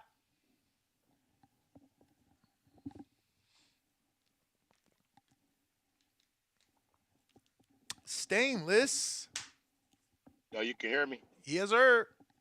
My bad. Hey, since Border Wars is definitely going down, I'm gonna up the ante a little bit. To all Border Wars fighters, it is a mixtape I'm working on already that's kind of Border Wars influence. So I'm gonna just give them a copy for free. Cause they already gotta pay dues and shit. So the least I can do is give them something free out of it. Plus it's for you. If you Patreon 15 and up, you know what I'm saying, it's free to you. It won't go it won't be available on iTunes until after Border Wars. Oh, y'all putting it on iTunes. Yeah. And if you owe me a verse for Border Wars, I mean for Boxing Bars mixtape, I need that shit. You know what I'm saying? I couldn't get Brandon, so you know what I'm saying. He was in surgery. He just got out yesterday. Hey, what speedy recovery? Brandon who? You know what I'm saying? Lens. Brandon Lens. Yeah, well, he has you know what I'm saying? for. I don't know if he want people to know. Oh, all right, my bad. Yeah, I ain't trying to get in his business like all that. But speedy recovery to him. You know what I'm saying? And shout out to Dollar DiBiase, you know what I'm saying? The TBV original producer. My man, he already got all the tracks and he in the works to get them done for us so we can get that out. I'm looking at a date about February 7th to put it all out. So, you know what I'm saying? Those fighters who are in Border Wars. You already see me on Facebook, Rodney Meadows. Send me a DM of your email or whatever, so I can send those to you. And like I said, if you're not a fighter, it's gonna be $15 through Patreon only. So support these motherfuckers who keep supporting y'all. As I always say, please make sure you push the thumbs up. Share this in every episode of the Boxer Voice podcast. This is TBV for life. And if you ain't on Patreon, that's because you're stupid. Shout out Del Camino. Peace. All right. That is our last caller. We do appreciate everybody for tuning in. We back at 12, but we're also back at 6 a.m. tomorrow morning. And at 4 p.m. today. With Border Wars. With Border Wars. Peace. Adios. The Boxing Voice. Subscribe. Yeah, actually, yeah, right? Let's check. We almost at 164, y'all. Those other 5 that I desperately want. We did, motherfucker! Oh, wow. Shout out to the energy. Even though I'm sure somebody going to be a hater. And unsubscribe? Word. I know. But yeah, let me see that live count. I am curious. Let me see. Oh, 3 over, 164,003. Okay, we did it. We did it. So let me go ahead and ring the alarm. We had another goal we crushed.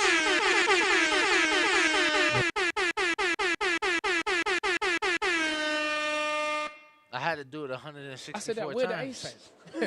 Where the A side? Shout out Tunde Ajayi, man. We the A side. Yo, catch us on the next one, 12 o'clock. Win Casino. Same number to call. Don't let me lose my studio. All these great callers we had this morning, we need the same amount and more from the Win, so they can know that we doing our thing. They love y'all so much. And so we're the first boxing show since like Muhammad Ali was tussling around on ABC. Like, do you really want boxing to lose that? I'm just saying, man, we need to work together to keep this thing great. Danny somehow raised the volume on Twitter Spaces over here. Ruining shit. Show ass up. Did you disconnect Twitter Spaces, bro? No. I think you did. I hear like echo. Are you listening to it over there because you logged in? Wildin', man. Yo, we out. Sound Peace. fine, bro. Nah, you don't hear that? You sounded fine. But it's coming off your phone. Yeah.